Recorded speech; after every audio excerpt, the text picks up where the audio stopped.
to the San Jose Hockey Now podcast. I'm Sheng Peng, editor-in-chief of San Jose Hockey Now. You can also find my work on NBC Sharks on Twitter, Sheng_Peng, and on Blue Sky, Sheng Peng. And see something a little different today. We have Zubair Jiwanji, and he is joining me. He is a guest co-host. Keegan is, where is Keegan? That's the big mystery here, right? So anyway, though, before we answer that question, want to introduce Zubair. So Zubair, tell us a little bit about yourself. Oh, thanks, Shang. Happy to be here and be on the show. Name's Zubair Jiwanji, lifelong Sharks fan. Actually, funny story. I'm first generation, and my dad and a really good friend of his growing up just absolutely loved field hockey. And so in the early 90s, I got a pamphlet in the mail that was like new hockey team coming to the Bay Area. And obviously no professional field hockey in the United States. So they decided to go all in on the San Jose Sharks and bought season tickets, the inaugural season.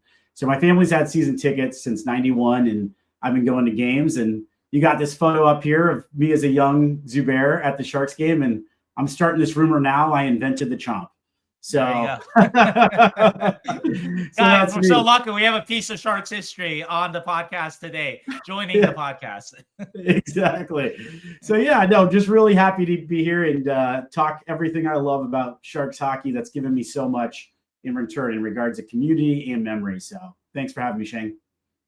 And we have a special guest or a big show today. Actually, we have a couple of guests. We have actually many guests. Actually, we have maybe the most guests we've ever had on the show. But anyway, we have talking about Sam Dickinson, Michael Misa, their NHL readiness. We have Will Scouching and we have Brock Otten. We have a panel. This is our first time with a group panel discussion. So that's very exciting. There'll be more boxes than you've ever seen on the San Jose Hockey Now podcast. So that's coming up in a little bit. And also too, but we have the breaking news of the day. We're going to talk about that, the breaking news of the Sharks the last couple of weeks. But before we get there though, let's talk about Bring Hockey Back, our sponsor, Bring Hockey Back. This podcast is free, and it's the help of Bring Hockey Back that supports it, that we can bring this podcast to you for free. So I want to say that up front. But anyway, Bring Hockey Back. You've seen their t-shirts, great t-shirts. You see they have Mac and Celebrini, Director of Vibes t-shirt. Go to bringhockeyback.net to purchase that. Also, coupon code San Jose Hockey Now, 15% off. And also, most importantly, Bring Hockey Back. They make hockey jerseys. I don't know if you've ever seen them, but they look great. Custom hockey jerseys for your adult league team, for any occasion. So anyway, Bring Hockey Back, bringhockeyback.net. Coupon code San Jose Hockey Now for 15% off. And thanks again to Bring Hockey Back for supporting us. So let's get to the show itself. And so before we get to, we have again a great interview, roundtable discussion with Brock Otten and Will Scouching. Before we get to that, let's talk about sort of the news. We haven't recorded in a little while, and so there hasn't been a ton of news, but a couple things that we are going to touch on. Obviously, Danil Gushchin got traded a couple of days ago. And wait, what's that I hear? Oh my God, by God, it's Keegan's music. Hey. It's like, hey, everybody. It's like, yeah, as soon as you say Danil Gushchin, I pop out of the Yes. It pops up. And I want to tease it really quickly before we talk about Danil Gushchin, that I do have a little bit of news on Michael Misa and what he might do this summer in terms of where he's going to go next year. So stay tuned for that too. But first, let's talk about Danil Gushchin. So Zubair, let's throw it to you. So what's sort of the big question in your mind to ask our I've never been in the guest box before. This is crazy. I'm in the guest box. All right. So I guess the number one question, why was he traded?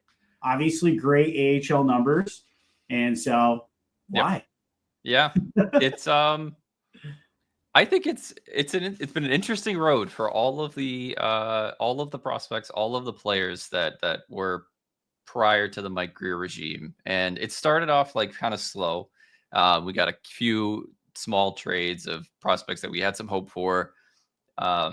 pretty quickly when Mike Grier came on. And then it started to just kind of snowball. Like guys that weren't progressing in a way that they were making impacts into the Sharks, they were gone pretty quickly. Now the entirety of the 2020 draft class is essentially gone, except for Timofey Svitserov on August 15th. Mm-hmm. So it's been I think it's an interesting study of what happens when you draft a very similar type of player over and over and over again in a draft. And over again. And over again. Looking at and how it can backfire. But that being said, Gushchin was, even back when I started doing like some of the prospect work, he was the prospect from that draft class that stuck out to me the most, even more than Bordeleau at the time. And there was a time when Bordeleau was high up as like 2 in the Sharks prospect pool of prospects behind like Ryan Merkley. So Gushchin was the guy that had just a little bit more to give, I think, at the NHL level, or theoretically in the NHL level. And we really were, by we, I mean me, we're really hoping that this was going to be the year. Specifically, Keegan. Me, and a lot of Sharks fans too, right? We've been hearing about Gushchin and Bordeleau forever. And I've been watching them. I've watched Gushchin, I've counted like 5 different levels of hockey. And like, it's been a long time. And the problem is there's been some improvements in Gushchin's game, but not enough, and not in a way that is meaningful to make the NHL long term. So he's only 23. He still has time. He's going to a very, let's call it thin forward core in Colorado. Especially on the wing.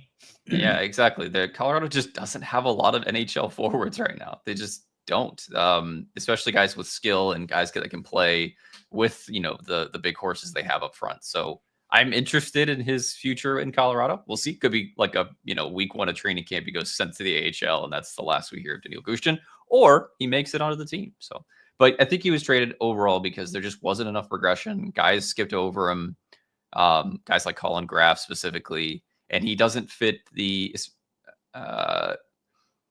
not the height requirement, but the size requirement that the Sharks are probably going to need for a couple of their wingers. Like they have Celebrini, Smith, and Eklund, who are all like 6 foot or under.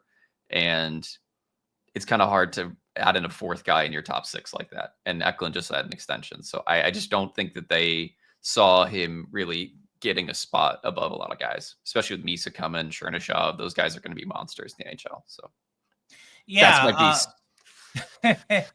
I'm sad, but I understand it. That was very, very objective of you, Keegan. I thought that when you came on here, you'd be sobbing. You'd be going to flip the table. Fuck this podcast. Fuck the Sharks. This is why, this is it. I'm out. I'm becoming a Colorado fan. Hey, good scouting report on you, though. Of all the other players, even when he was ranked lower, you're right. The return shows that you are accurate. I think also the return was higher than everyone else that was previously ranked higher than, like Bordeleau or Merkley. That's fair. Yeah. Right. And so actually, good on you as well. A little bit of a callback to the guy that's on the show 5-6 years ago.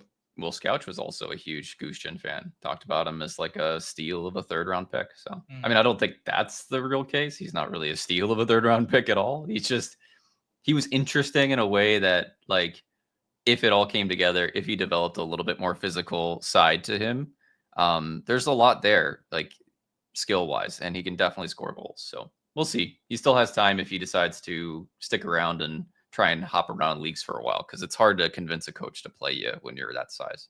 So and you bring that up, that obviously with the Sharks that size thing does matter. It's not the determining factor as we see with William Eklund and Will Smith and guys like that, but it's something that is important to Mike Grier. And I just don't think the Sharks thought that Danil Gushchin has, if we're being frank, an NHL future, at least immediately, or they would have kept him.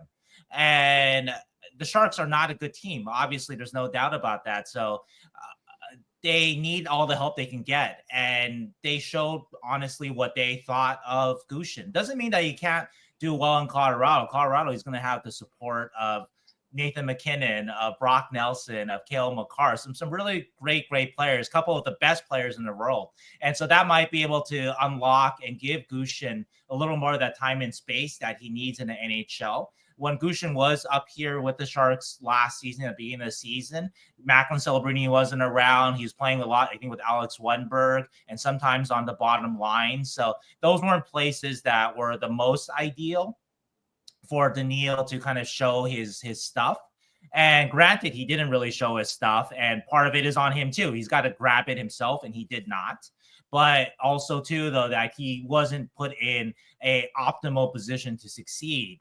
But going back and forth with that, though, very rarely are you put in an optimal position to succeed with Nathan McKinnon and Cale Makar on your power play. And Danil's got to earn that, right? Like, he's going to walk in the locker room. He's going to see Nathan McKinnon and Cale Makar, but he's got to earn that position to even be on a power play with them. And maybe if all those things line up, that maybe Danil can start kind of putting it together. And I think another part with Danil is, sure, he had these great AHL numbers, but talking with scouts, so that I just put out a story on this, that Danil, as productive as he was in the AHL, people just weren't seeing quite the NHL projectability, even though he did get better in the AHL. I want to give Danil credit on that. He's a better player in this past season in the AHL than he was his first season, but not enough that people saw that, like, this guy is going to be an AHL player as a 5'8" skill winger.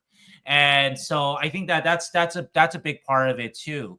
And I'll talk a little bit about the return too, and we will talk about Oskar Olausson in a little bit. But if you are Mike Greer and you have decided, you and your pro scouting staff basically have decided this guy does not have a significant NHL future, especially immediately, you know, he's going to be out of options and that sort of thing, right? That, okay, so let's get somebody that his value isn't that high, as we saw getting Oskar Olausson, who was a first-round pick, but who hasn't quite lived up to it. But he was higher than a Thomas Bordeleau, as you point out. The Sharks got Shane Bowers, who was also first-round pick, but in 2017 for Thomas Bordeleau. Whereas you have Oskar Olausson here, who's got a little bit more of a runway. He's got one more year left on his ELC, though he's not waiver exempt, though. I double-checked on that. He's not waiver exempt, but he has one more year of his ELC. So you have a little bit of runway there that maybe you can pull the most out of Olausson, who is also bigger and does have, talking with scouts, clear NHL skills. He just doesn't have, and we'll talk about what Olausson is lacking in a little bit, but he is missing that kind of that compete element that you hope that you can instill in him, basically. But anyway, going back to Gushchin, why was he traded? Simply didn't fit the Sharks' profile of the future. Wasn't honestly a high value player around the league. If you look at honest, it doesn't matter his AHL numbers. If you look at what he got back in return, I asked the scout a couple months ago, hey, because I started kind of hearing that, Danil wasn't going to be long for the Sharks likely, and what's his trade value? Scouts would have seen Danil grow from when he came over to the Barracuda 4 years ago to now, and he said not a lot. And that's what we saw, right? And there was that kind of that moment where after Gushchin led the preseason in scoring, that there was a little bit more of interest. I mentioned this on a podcast before, that a couple teams are like, hey, are the Sharks going to protect him? And they might have picked him up off of waivers there, but another season has passed and he did not. And you could say, hey, the Sharks should have called him up, should have had him over Costin, should have had him over the Landria, held him over Noel Gregor and what have you, right? But it didn't happen though. And he didn't do enough to define himself where the Sharks were like, we have to call you up. Like you mentioned, Collin Graf did, I think to kind of put a ball on it, Will Smith kind of took his job at the beginning of the season, and Will was kind of he was the top pick. They're going to give Will every chance to succeed. And they did, and Will eventually turned the corner. Collin Graf took the spot from Gushchin, basically that same spot, because Graf has a more well-rounded game, and Gushchin just could not take that spot. Yeah, that's a great point. It's only a certain amount of spots, and as sad as I was that he didn't get the exact opportunity that I wanted for him, he's always been a slow starter when he goes up levels too. So it's like he got put on the fourth line. He didn't really seize the opportunity. He was still kind of adjusting, and then it was over. So you never know. If he is good enough, he will make it. but if he is not, he won't. And that's the way that it'll go. It's an interesting scouting opportunity for myself to review the ways that like you evaluate players and everything. And yeah, he's an interesting study. It's also the reason why in this last NHL draft, there's just so few small forwards, small defensemen specifically that were drafted. Like a lot of guys are passed over at Gushchin's size, even if they have good numbers or they wait a year, they become an overager, then maybe they'll take them. Because yeah, it's harder to make the NHL like this. And that is the truth. Does not mean that every 5'8" player cannot make the NHL though. Sure. There are certain guys that can. So just and also guys figure out late too. Yes, absolutely. Right. Jonathan Marshall's a classic case. So I can see Gushchin coming back in like 3-4 years. Maybe does have to go back to KHL a little bit, but gets a little stronger, just gets paces a little higher, and then it clicks for him finally. I think Danilov's the case of another guy who went back for a little bit, but I'm pretty sure like a guy like Matt Zuccarello didn't make the NHL till he was like, what is it, like 25, 26, right? Something I think like a little that. later for him too. Yep. I think so too. And he's to that point too, real quick, I think Colorado's a great fit for Danil Gushchin. Just because of their center depth as a smaller, skilled winger, playing with one of the best center depths in the league, I think that's going to benefit his game. Where, to your guys' point earlier, in the Sharks pipeline, you have Musty, you have Chernysov, you have Halttunen, these heavy, like Greer likes this profile of large wingers. And to your point, because of our centers are not massive with Celebrini or if Smith turned center, so I didn't see him in the pipeline of getting that opportunity. So I think it also better for Danil Gushchin's development to be in Colorado and have more insulation with better center depth. Yeah. I've always thought that too, like a place like Colorado or the Lightning, maybe, where you've just there's spent so much money up front and so much money on big contracts that they don't have the depth offensively that guys like Gushchin can, seize the opportunity. And he has the ability to pot 30, 40 points in the NHL, but it's like, can you stick around long enough to do that is the thing. So right. No, and those are the teams up against the cap that you need to find the guy that costs the veterans minimum that can pop in 20 goals or be helpful on the power play and kind of get them over the top. But anyway, I did look it up. Zuccarello, he didn't establish himself as an AHLer until he was 26, but looking at his statistical profile, and it's just points, but he played 3 seasons before that, before he was 26, and he was averaging half a point a game. So in the NHL. So even though it was parts of 3 seasons. So I just want to say that about Zuccarello really quickly. But anyway, I think to tie a bow on this, I just wanted to mention, make you sad a little bit, Keegan, that I think back with Gushchin, like early in the season this year, like it was in Anaheim. I remember he had such a good game in Anaheim, and then I don't know if you remember this, he had a breakaway and he hit the crossbar. Yeah, I remember. And it was that single one where it's like that was the goal, right? Yeah. He had a couple. I think he had one other one that was like sitting in the blue paint that was just like a tap in or like a missed hit or something, and it was like those little. Mike was like after like no, too small. Yeah, those little moments, but it's true. Like these that was the opportunity. He got it, and it just didn't work out. I'm happy they gave it to him because I would have been more pissed if they did this trade without giving him any chances. Right? Like they gave him chances, so like I would be way more furious if it was just like, well, he's been sitting in the AHL for 3 years. We have no idea, but no, we saw 12 games this year, and he was okay. He just needed to establish a little bit more. So I'm not gonna freak out. I'm not freaking out. It's gonna be okay.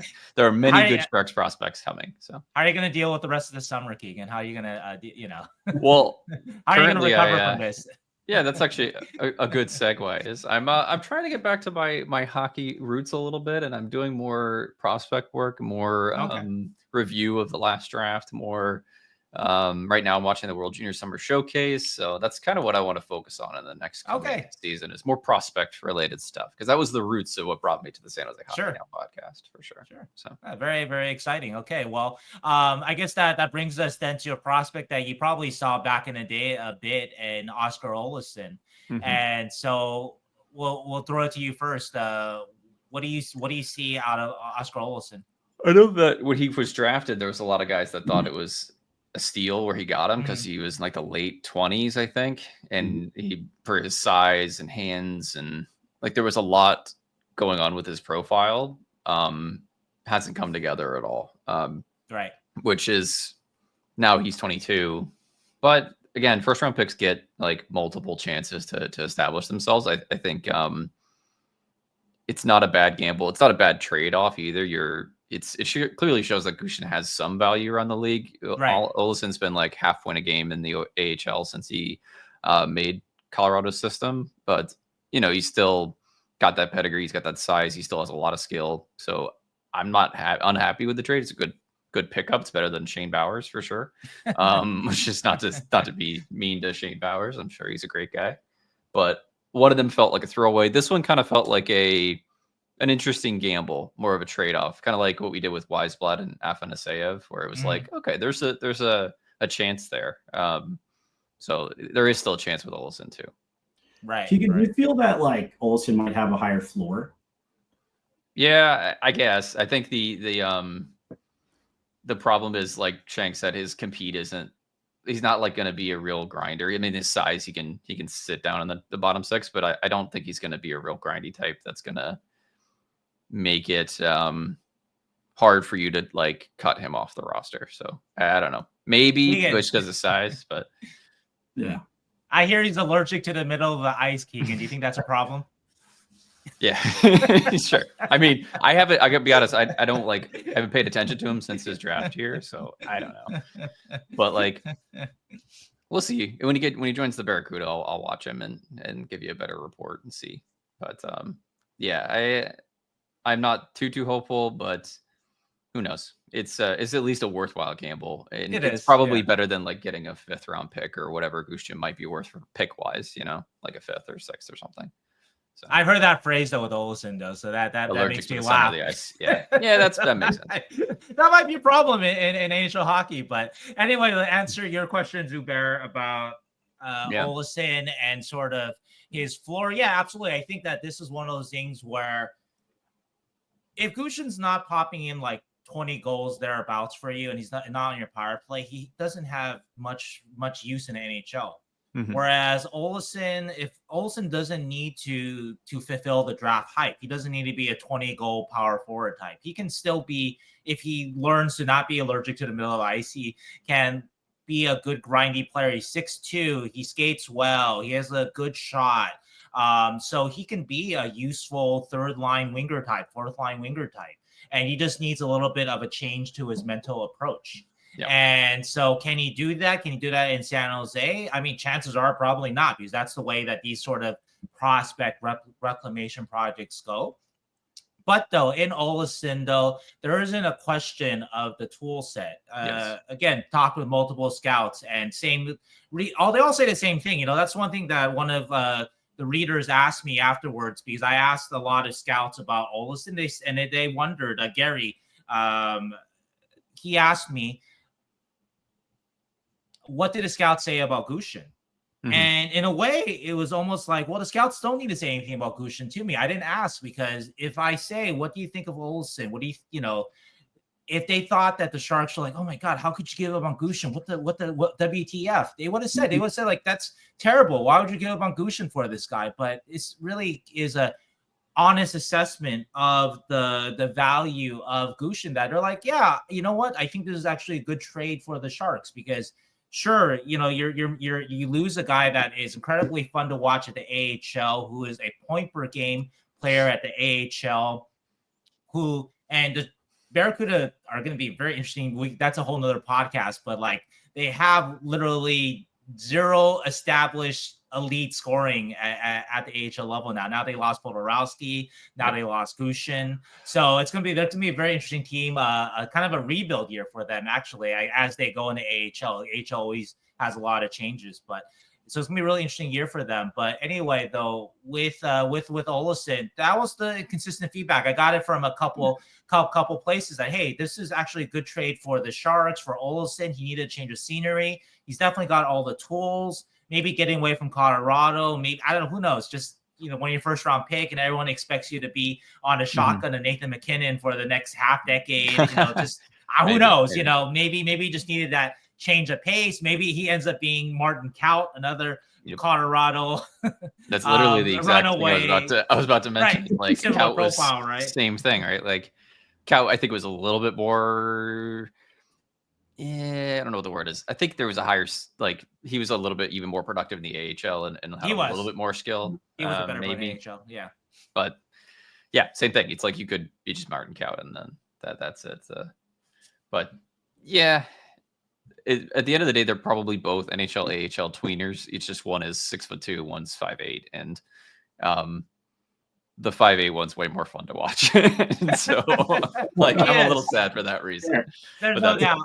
But the 6'2" one might have a better chance to play some games and to help you out, even if it's in a lower role. And I think that's a part of it. I did actually want to add this.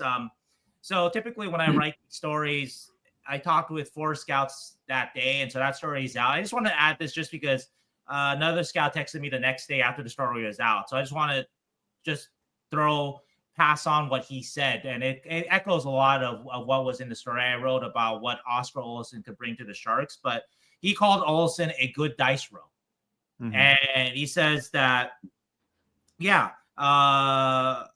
just the tools are there. It's a low risk with a good to moderate reward. But he is soft though. So Oscar's again. He looks back. The bus, but he's got to change his mental approach a bit, and so we'll see if he can do that with the Welcome Sharks. Welcome back, Brandon Coe. Right, like it's a similar approach. Right, he's skills. I mean, Olausson is a higher ceiling than that, but same thing. Just doesn't get to the middle of the ice. Doesn't play physical enough. Doesn't. And guys like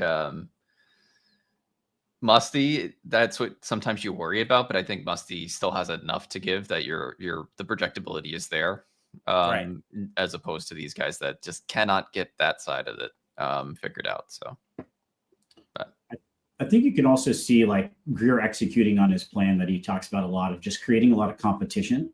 Yep. He's really bringing a lot of people. I think the Zetterlund trade was like a part of that too, where it's like bringing in Ostapchuk, like creating more competition. I think he has an idea drafting as high as they have, for as long as they have, of what the top 6 will look like. And you can see him really just creating a lot of competition in the lower half of the lineup. And I think this is that too, just bringing in as many as you can and have them battle it out.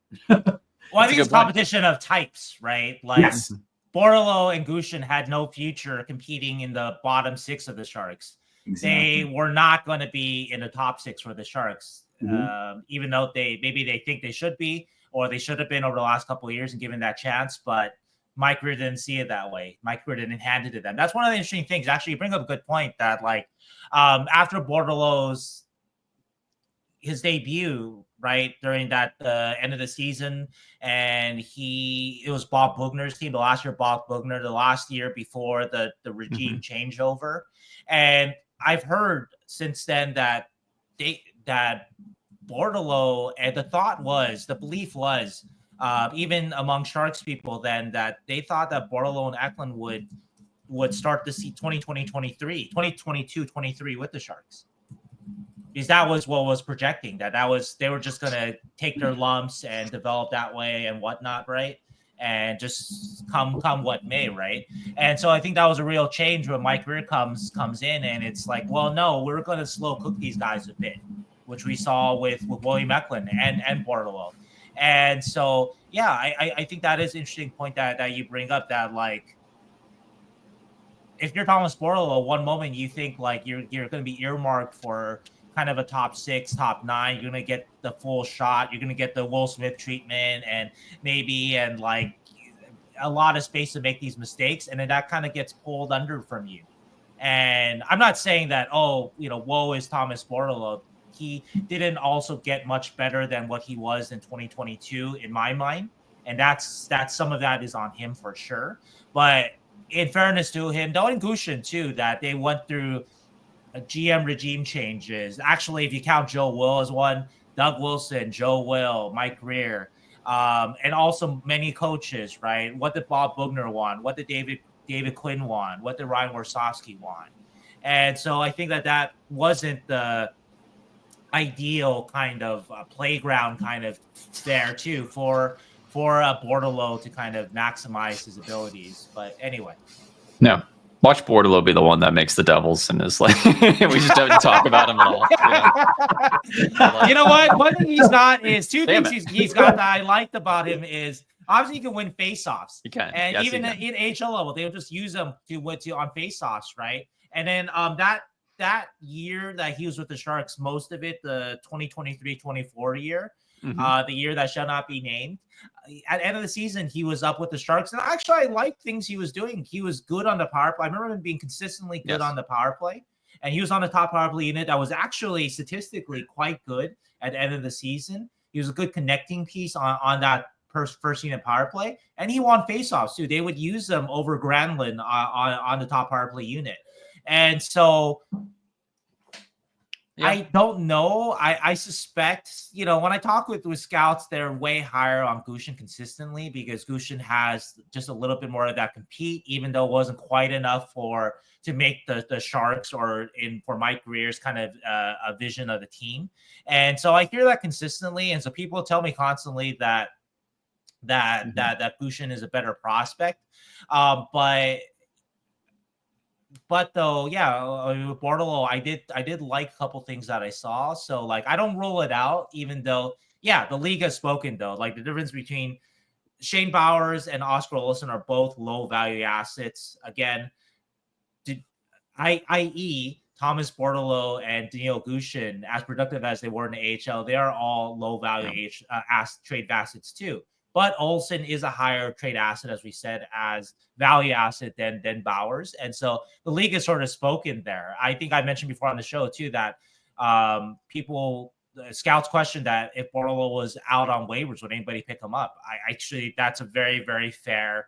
I think the same could be said about Gushchin. If Sharks had just kept him, I know a lot of fans were like, well, why don't you just keep him, let him compete? And, well, you could do that, but then you waive him and his career goes nowhere, like that's part of it too, that I didn't mention that, like, from my understanding, the Sharks did not hold Gushchin to get the optimal return, which would not have been much higher than Olausson, to be honest too. So let's be clear about that. But sure. But they also wanted to do these guys a little bit of a solid, this is good sort of, how do you say it? This is good currency to exchange with their agents. And hey, if we don't have a spot for your guys, we're going to do your guys right and trade these guys, not wait till the end of camp, but there's no jobs left out there in waivers, right? And that's a lot of reason why guys pass through waivers for the opening rosters, because there just isn't jobs yet. That's why that's kind of like the picking ground where if you're the Sharks and you suck, that you can get better players there because they become available at the end of camp. Because like a Ty Emerson, right? The Rangers wanted to. They knew they were probably, Emerson was probably not going to make the team, but they wanted to give him a shot during camp, see if they would surprise him. He didn't. They let him go. So the Sharks were able to pluck kind of a okay bottom pairing defenseman out of that. And so, but there's also the other flip side of that is there just aren't a lot of jobs available at that point. So pretty good talents or okay talents, decent talents like a Gushchin, a Bordeleau, Henry Thrund I mentioned, they might have passed through waivers if the Sharks had just held on to them. So you give these guys a shot in the middle of the summer. They let them get acclimated to their new situations in Colorado and New Jersey. Yeah, you took a little less than you could have got for a Bordeleau than a Gushchin. You get useful players back. That's, kind of, I think my career is sort of like, okay, we have Gushchin a little higher than Bordeleau. We need to get useful pro players back no matter what it is, right? And they did in both cases. And Olsen definitely has a little more promise than Bowers. And you kind of do right by the guys. And I've seen that comment complaint, like, oh, you didn't get the fair value for a point per game AHL player. What is the fair value for a point per game AHL player? You're not going to get a point per game AHL player back. That's just not how that works when you're talking about the AHL.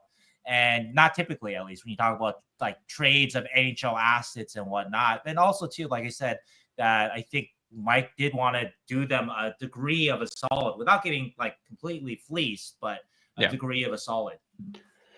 It's just important to keep in mind the ways that these small players make the NHL. I want to go back to like the scouting aspect of it. Is like the guys that make it have elite something, right? They have an elite shot. They're Cole Caulfield, right? They have elite compete like Stankoven and Seth Jarvis. They have elite hands and skills. Whereas Gushchin, like he had good to above good. Yeah, everything. very good. But Yeah, exactly. But it was like not everything elite, yeah. was good or very good. He's got a very good shot. He's got good to very good hands. He's got good speed. But it's like not enough of one specific element to make it just yet. You never know. And that's something to keep in mind is people look into players is NHL GMs do this too, and scouts, and like they always evaluate on that. What's the projectable skill? Cam Schmidt was one that fell this year in the draft to the 3rd round, right before the Sharks pick at 95. Right. And I mean, for him, he's got like an elite shot. So maybe he's got a chance, but he's a very small guy. And then he still fell to like the 94th pick, even though he was like 1.5 points per game in the CHL or whatever. So it's every year there's a guy like this. Just it's an interesting thing to look back on which ones make it, which ones do not. I think Hagen's is an example of that this last draft too. Yeah, Higgins is a little bigger, but he's elite in the way that he moves and the way that he thinks. So he's going to make it. It's just he's going to make it, but just how he dropped from the beginning of last year to this year, and mostly because of size and compete. Yeah, that's a really good point as well. It's like even somebody as good as Higgins can still drop, and exactly. Yeah. And anyway, all this said about Gushchin that I'm with Greer on this trade, but if Gushchin does pop off, then it's right to criticize because then we can be pissed. They need Sharks need as much help as they can get still on the wings, and so if he does, I know his Gushchin's biggest fans think maybe he can score 20 goals at NHL level. If he does that on a playoff caliber team, then you have to question the Sharks pro evaluating and what they've decided, but. Look at it right now, though, right? It looks like the rest of the league agreed. So it wasn't like a team has picked up Gushchin thinking that, oh, this is like the steal of the century. What are the Sharks thinking? So don't get that sense. Cool. I enjoyed my guest spot on the San Jose Hockey Now podcast as the Gushchin expert. Yep. Well, let's talk a little about Michael Misa to close off, and then we're going to throw it to other experts, Brock and Will Scouching, talking about Misa and Sam Dickinson and the like. But anyway, I have not been able to corroborate this, and so that's why I haven't written a story about it. Because if I wrote it, it's a big story. But I talked to somebody that I do trust, though. That my understanding is that Michael Misa is not interested in the NCAA path.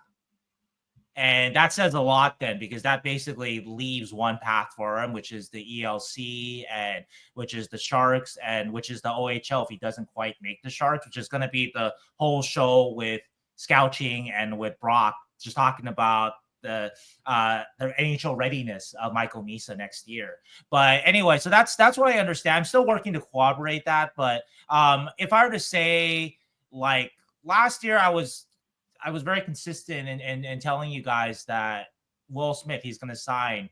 Macklin Celebrini, he's going to sign. That wasn't just like a feeling I had, right? Like this was like very educated guesses talking with people, right?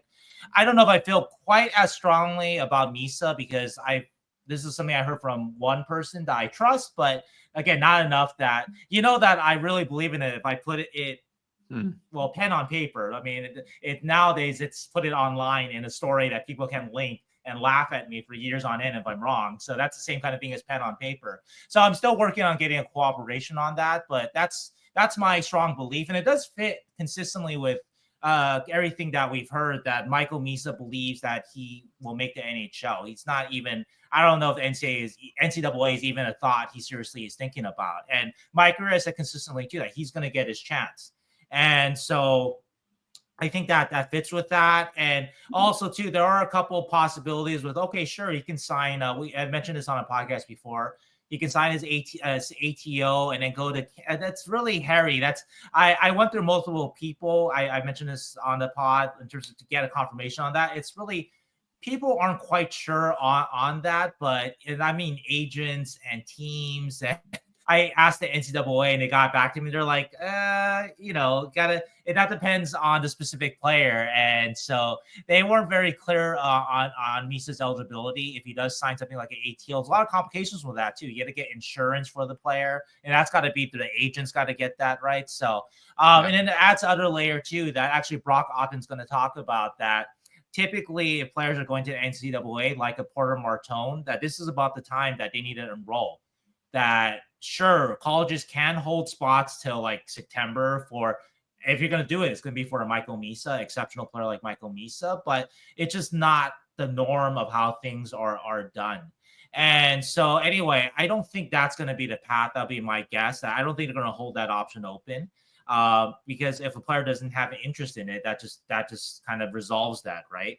And so again, I would guess that strongly that Misa, ELC will hear about that whenever they come out with that. And I heard of there's another prominent pick that has already signed it too that hasn't been announced yet. So I'm not sure why some of this stuff is being held, but anyway, so I'm going to start projecting when I do lines Misa into it because I wasn't sure about that. And so when I did like a couple weeks ago with Steve Peters, I did lines and wasn't sure Misa's place in it. But now I'm going to start doing that because that's how that I do feel confident enough about that because I think that that's going to be the course that Misa decides.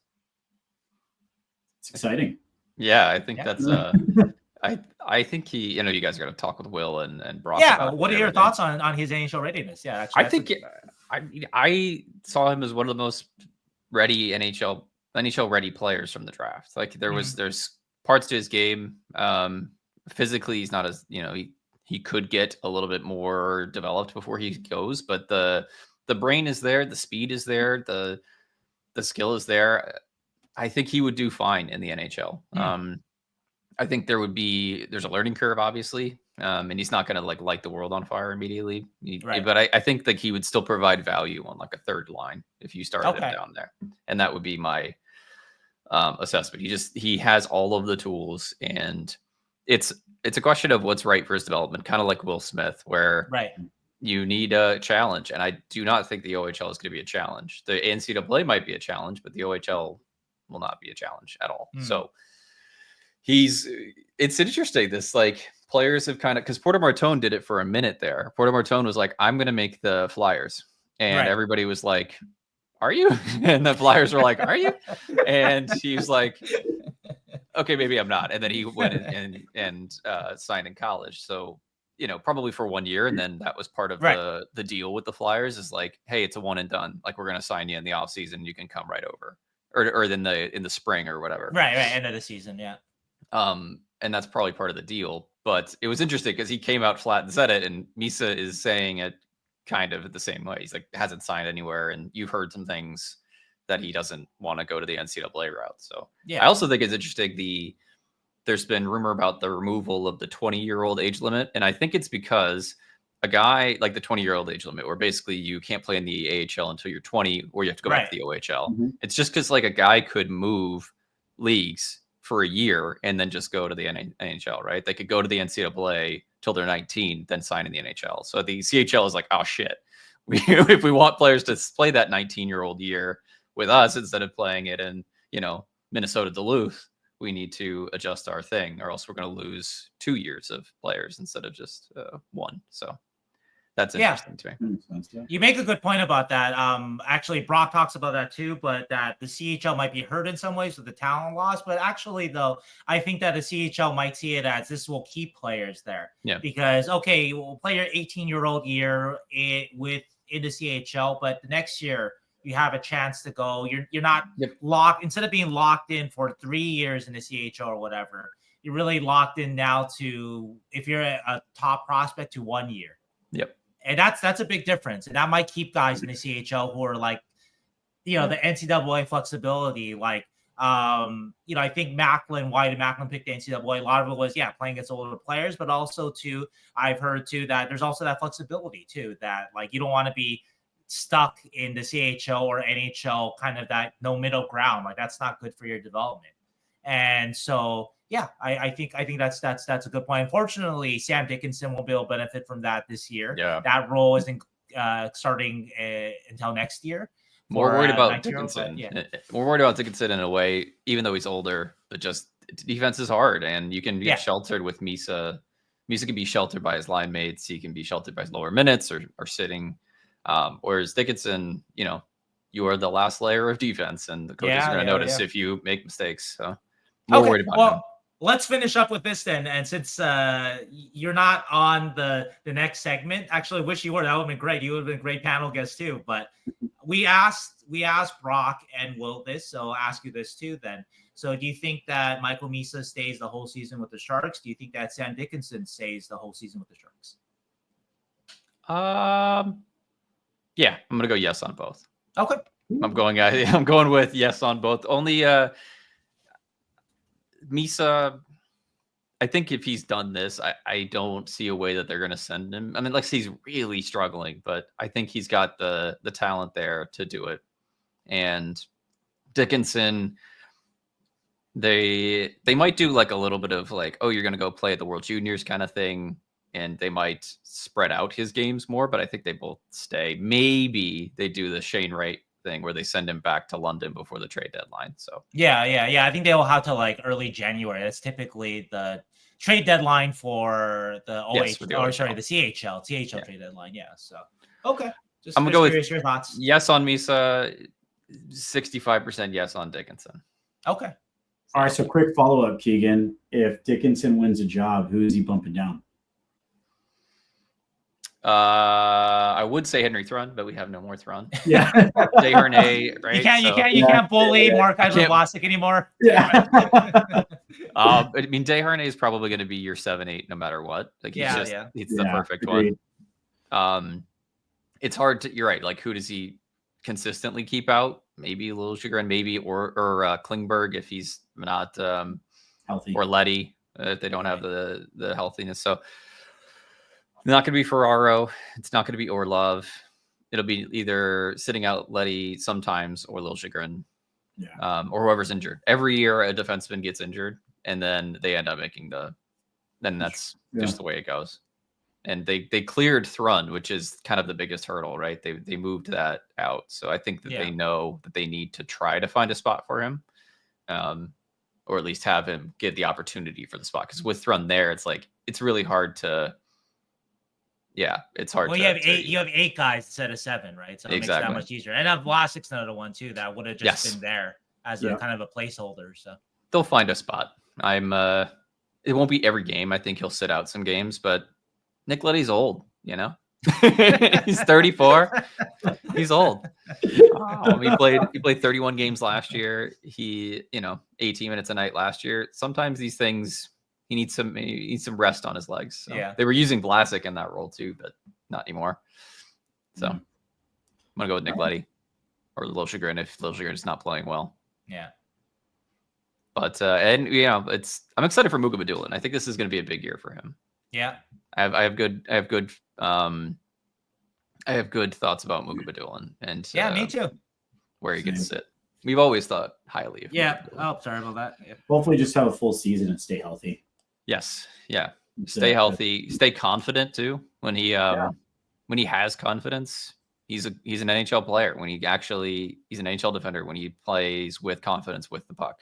But a lot of times he just loses it because he hasn't played because he gets injured or he's been down for a while. So or he falls awkwardly when a 5'10" player pushes him. Yeah, it's top heavy.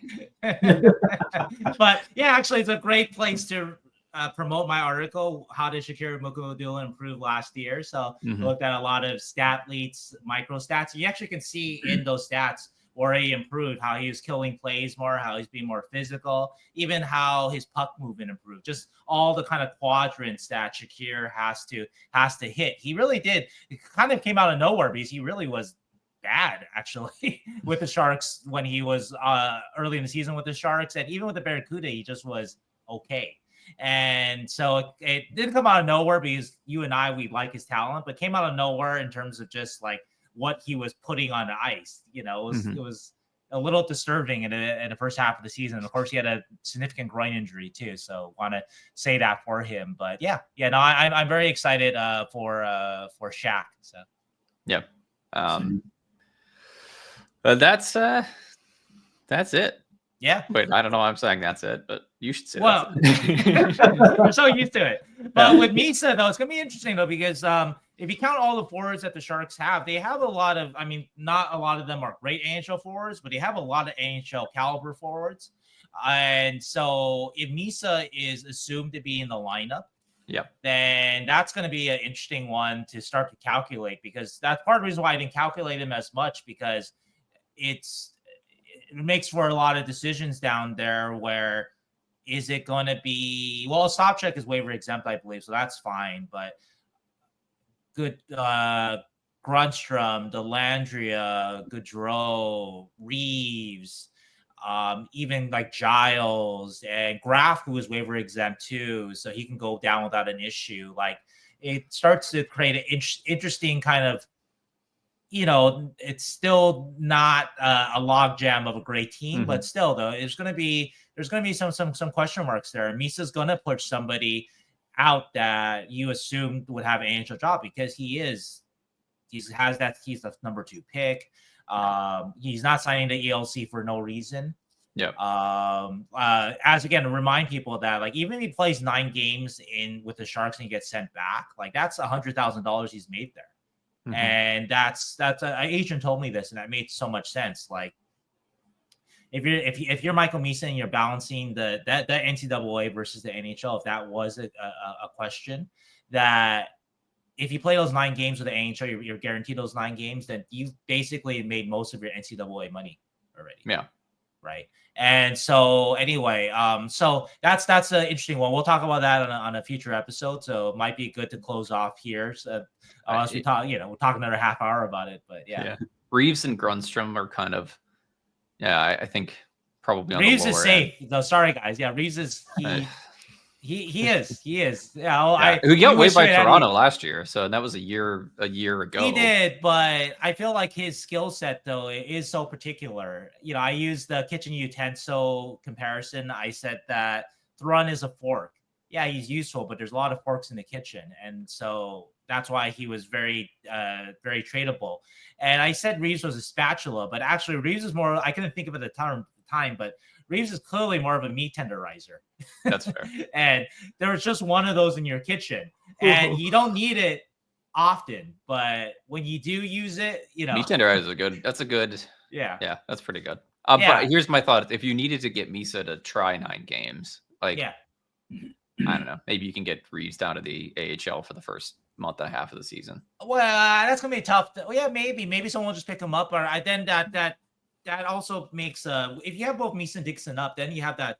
Are you gonna go 14-7 or 13-8? And that's gonna be kind of tough there too. And so Jack Thompson too. Does he get waived? Right? Because like he's had he's had a productive.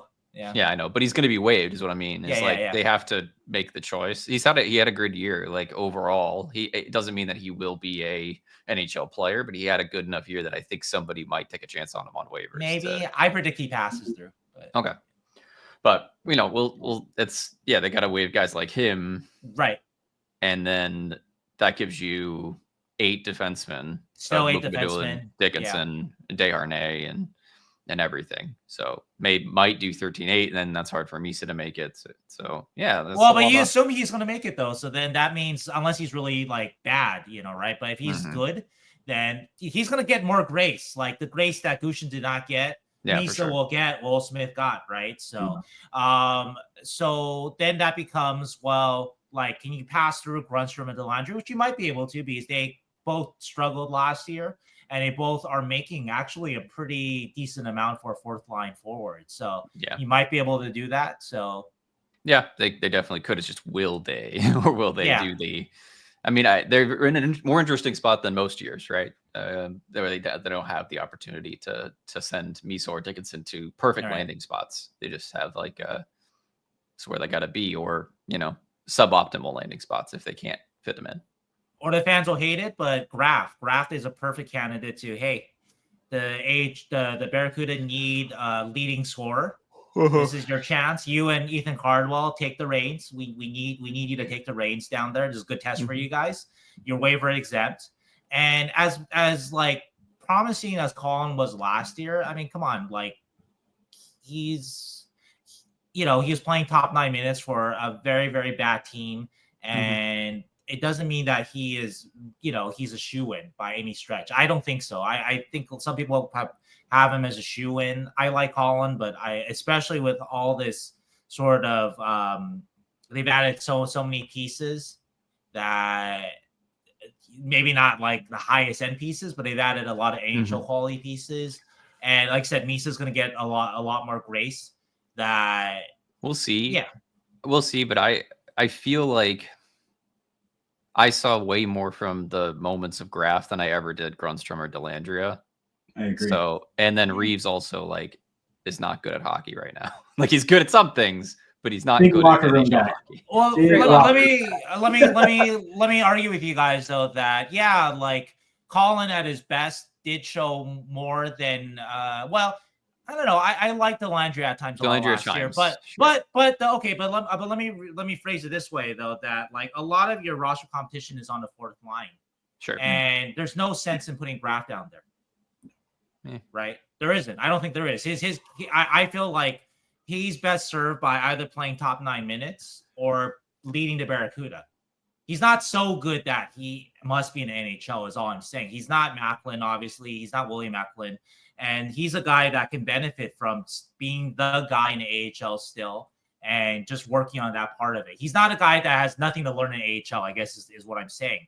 And for the specific fourth line role that Reeves, Grundstrom, and Dellandrea provide more reliability, and you're not hurting their development by leaving them for that role.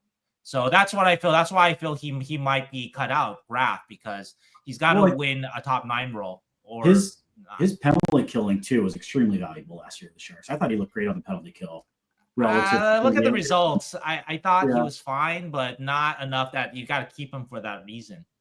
You've added guys that who could play that role. Yeah. Like PK he's not. He did fine there, but he's not like a spectacular penalty killer that I don't think so, at least. And penalty kill is the thing that I don't evaluate as well, but you look at the results of the Sharks, the actual results of their penalty kill wasn't that great. And I think that's something that he's good at, but he can still get better at. And he can do that in the AHL. I guess you bring up a good point about what's best for his development too, because he's and where's he going to get really good time? He has a lot of opportunity with all the exits and departures in the AHL team. And you'll be able to bring a little experience to some of the wingers that were coming up, like Halttunen and Chernysov and these guys to play with them. So, good point. My only counter argument is this is the exact same argument we give with guys like Gushchin until they're 23 and then they can't go through waivers anymore. It's like, well, they don't fit on a fourth line, so we never gave them experience in the NHL, so they never got used to the NHL. So now they're 23, and we have no idea if they can play in the NHL. And then they got to go somewhere else because they're not. And I feel like Graf showed enough that he can hang with them that even if you do put him on the fourth line, I don't. Maybe another year in the AHL is good for him, but he's already played like a shit ton of NCAA. Yeah, he was good at the NHL level. Not good. He was passable at the NHL level last year. With some like standard development, I think he would do okay. Better than I understand your point. The guys like Grundstrom and Dellandrea can like fill that hole, but he does have more utility up and down the lineup. That I don't know. It's tough to say that like I'd rather have Dellandrea there or not, even if you risk losing them. I don't think that that's a huge loss. Whereas I'd want to get him more pro time because he has enough of he thinks the game enough to be able to play as a pro. I think so. I don't know. I kind of agree with you, Keegan. I mean, I saw a lot of great details just from the eye test of last season. The details in his game were pretty sound. You saw a really positive development. Like he is a player who developed a lot over the course of last year. Yeah, he did. And I think to put him in that position again, I think that he just seems like a player who can take advantage of that. And he looked NHL-ready. He had some impact plays too. Like I remember his puck retrieval was quite good. He was winning more battles. And on the defensive side of the puck, he seemed reliable. And Warsofsky, he really built the trust of Warsofsky. So, and ultimately that's what it comes down to. And I think he built a lot of trust with the coaching staff too. So I counter that, I think that Graf won't suffer the same fate as Gushchin. So I don't think you have to worry too much about him. While I'm not as wowed by Graf's penalty killing, he can still do it though. Yes, he can. At the NHL level, which Gushchin could not do. And so I think Graf's going to be fine. I don't think another year will hurt him. Is if the Sharks choose to do that, and hopefully Graf takes another step. I feel like Graf needs to take another step for me, at least for me to be like, this is a bona fide NHLer. Is I guess the main point of it. And can he gain that step better on the Barracuda or on the fourth line of the Sharks? I think with the Barracuda. If Graf has earned himself a top 9 spot with the Sharks, then that means he's good enough for that. And that's good. That's good for him. That means he's like better than he was last year. But yeah, so we'll see. But he's an interesting one, though. And just wouldn't surprise me, just again, with logistics, that it's just a little simpler to put him down, and you're putting him in a good place. It's not like you're putting him in the OHL and was just concerned for Dickinson, for Misa. Are they best served by going back there? Whereas with Graf, he's not hurt by it. He's still helped by it, really, actually. So fair. Yeah, that is fair. So projections, gonna make it or not? We'll know in a couple weeks. Well, I gotta look at that again. Yeah, but yeah, we'll need to do a full breakdown. And also waivers happen too, so Sharks might get somebody on waivers that they really like. Yeah. So it's coming up there though. We're starting to get into World Junior Summer Showcase in Helenka, which means that hockey is kind of back, at least for some kind of hockey. Yeah. So I'm excited. But yeah, the Sharks have a lot of prospects though, so I'll be excited to hear your thoughts on that. So. Yeah, the game I watched today, they did not have any. But there is a game coming up in about an hour that they'll have players. So I'm pretty sure they'll have Leo Saul and Willanius playing. And who else? Because they split them up into like white and blue teams and stuff. Oh, they'll have McKinney from the second round this year. Okay. So that'll be fun. Get a little bit more. I've been craving hockey. It becomes a very tough off season. So I've been watching a bunch of old hockey stuff from the last draft. But anyway, it's sad, but telling that what excites you is not Sharks hockey, but it's the prospects of the Sharks. Once the Sharks are good, I'll come back. I'm a bandwagon fan. I sat through so much badness. No, I'm kidding. I'm sorry. I apologize. I mean, it's not my responsibility, but not my fault. But we were on the show together through the lean years. So. God, we were.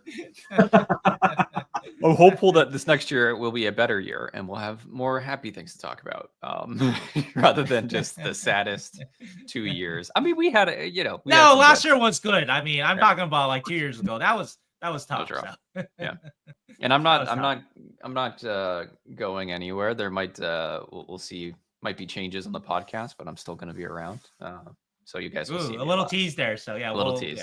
Yeah. We'll see. We'll talk about that soon. So, but yeah. Anything else? And Zubair, nice to meet you. I have not met you. As all the fans are meeting you too. Oh, thanks, buddy. Happy to be here. Thanks for everything.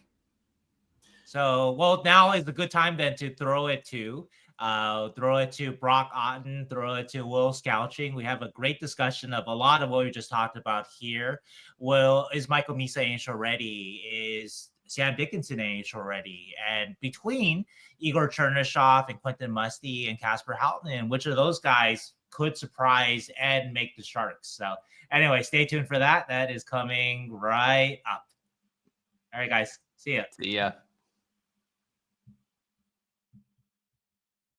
Now. All right, on today's episode, we're joined by two of the sharpest minds in amateur scouting. Brock Otten, Director of Scouting for McKeen's Hockey, a leading expert on the Ontario Hockey League, and Will Scouching of Fractal Hockey and Scouching.ca. Also, check out his YouTube. He's got some great deep analytical approaches to player evaluation and development. Today, we're going to dive into the Sharks' top OHL prospects: Michael Misa, Sam Dickinson, Kasper Halttunen, Igor Chernysov, and Quentin Musty. We're going to talk about their likelihood to play in this upcoming season for the Sharks and whether they're actually ready to take that next step and how they fit into the Sharks' long-term plans. It's a 4-mic roundtable of insights analysis of top Sharks OHL prospects. So hey guys, how's it going? Yeah, how's your summer going? Oh, lovely. It's a little hot these days out here, but you probably know plenty about that being in California, but it's lovely. Yeah. It's nice. Yeah, I dig the heat. So, bring it on. I mean, maybe it's been a little little on the humid side. I could go for just a nice dry heat, like maybe you guys have Right. out there, Shang. But I I'm not gonna go on vacation in the summer to go places that are cooler. That's my mentality. So that's where I'm at. So it's a reverse snowbird. Yes, exactly. Yeah. I don't know what you would call it, a polar bear. I don't know.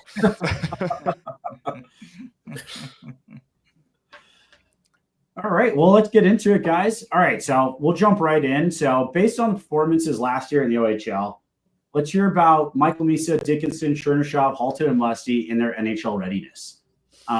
Let's start at the top with Misa.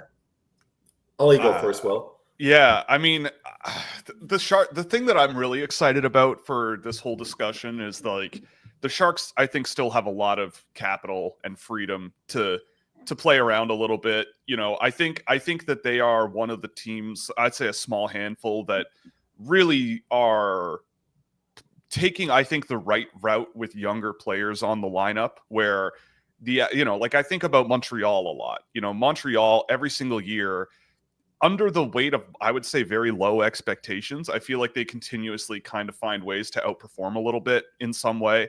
And I think in San Jose, there's a lot of that as well, where it's like, yeah, the team might not win a whole lot of games, but you can tell that they're building chemistry. They're building something there, that the young guys are building confidence, and they're not, on a short leash, and they're just letting them go. And so that, to me, gives me a lot of confidence that a number of players we probably discussed today could probably get a look in the NHL. There are jobs open on the Sharks roster. I think that they have every opportunity to do it. And when you look up the middle of the roster right now, I mean, I think there's easily a job open for a Michael Misa this fall, right? Like, I look at their centers right now. I'm looking on their listed centers. It's Celebrini, Smith, Wenberg, and Ostapchuk. Like, I could see Michael Misa outplaying a couple of those guys for something, right? And obviously the danger is you don't want him playing 12 minutes a night. You don't want him not playing. But at the same time, I'd rather that than him, maybe college hockey makes sense. But for me, in the environment the Sharks have kind of fostered, I feel like the NHL might make some sense, at least for a good go. But you better be sure, because if you're not, and he doesn't really quite work out, and you don't want him in the NHL anymore, he's got to go back to the OHL, and I'm not sure that's the best scenario at all. But anyway, Brock, what are you thinking? Yeah, I think Misa probably has the best chance out of that group. I think the okay.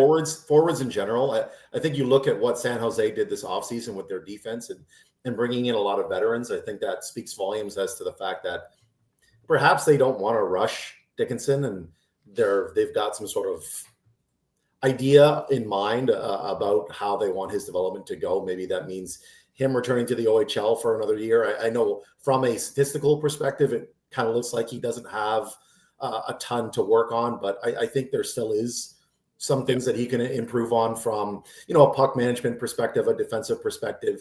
Whereas Misa, I would agree with Will. I think that you're looking at a player who was one of the top 2 players in the OHL this past year. I think that another thing that he has going for him is that he can easily play the wing.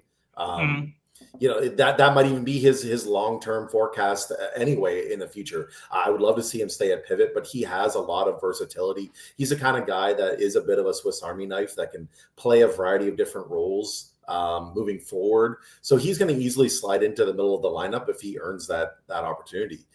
Maybe that means at center. Maybe that means he starts his NHL career on the wing and eventually slides to the middle, just like he did in the OHL, right? That was his path in the OHL, playing the first 2 seasons in Saginaw on the wing and moving to the center this past year. So I could see him doing the same thing at the NHL level, depending on the kind of camp that he has.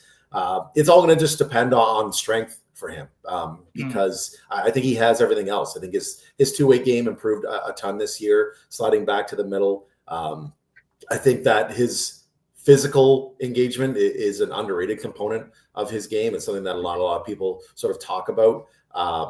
So really, it's just going to be a matter of whether he's strong enough to play the way that he wants to play at the NHL level. And obviously, San Jose is in a position with a ton of young talent that they don't need to rush him. If he comes into camp and he looks good, but not amazing, and some of the other younger guys that they have in camp are on par with him, they might find an ulterior route. Like Will said, maybe that means, joining his brother in the NCAA. Maybe, that does mean going back to the OHL and trying to win a championship this year. Obviously, Saginaw didn't have the kind of end of the season that they wanted to last year.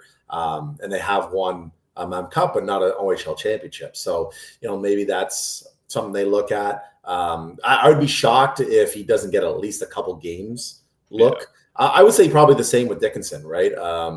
I think that he's another guy that they probably give a couple games look to. I mean, with the amount of veterans they brought in, I mean, somebody might get hurt in camp. Opportunity for him to, play 1 or 2 games, go back down. The only problem is, all the things that you've got to think about in terms of NCAA eligibility, right? Yeah. I think that it's not just with San Jose, but how teams deal with their younger prospects that don't have NHL contracts yet.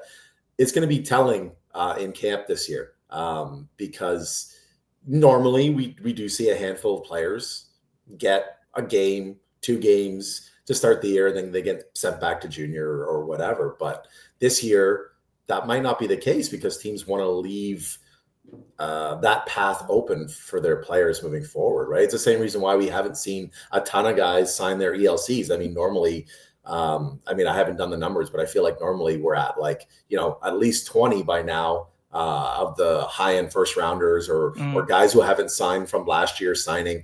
And that just hasn't been the case. I think maybe we've got 7 guys who signed from this past draft class already this year, and that's a pretty low number than what we're used to. So it's a new world in the NHL in terms of development. And I think a lot of teams are trying to navigate how they want to approach it too. Mm-hmm. Yeah, I highly suspect. I've heard that, and Zubair and we talked about this earlier in the show, that Michael Misa, that I've heard that. And I haven't confirmed it, so that's why I haven't written about it. But I heard from somebody that I trust, though, that I believe that Michael hasn't shown much of any interest in the NCAA. And so I think that he probably will sign his ELC at some point. I'm not really sure why it's being held off. I know that there's another first-round pick that has signed his ELC and hasn't been announced yet. And I'm not sure why the teams are holding off on it. But if that happens, though, if Michael does sign his ELC, that eliminates the NCAA option, and that means that it's going to be the NHL or bust for Michael Misa or the OHL. Right. And so anyway, in that scenario, so the best guess I think is that both Misa and Dickinson will get at least their 9 games this year. The Sharks just traded Henry Thrun, so now they have 7 AHL defensemen. So there's a little bit more of a path for Sam to get a job now. And with Michael Misa, I think part of if he signs his ELC and he forgoes the college route, an agent pointed this out to me that if he plays his 9 games, he makes over 6 figures. He makes over $100,000. So that covers pretty much what a college could offer him. And so as a kind of a encouragement for him to sign that okay, you've got to give me these 9 games here. So anyway. I'm not saying it's like a deal that has been struck that way, but it kind of makes sense that they're going to give him at least that much if he makes the commitment to sign with the Sharks. So anyway, though. Yeah, and I mean, just to add to that, Cheng, another thing to think about too that I don't know if enough people are talking about is the fact that these guys need to be eligible. Like it's not like NCAA teams can just add these guys, at whatever they want. I mean. They need to be enrolled in classes. Usually by around this time.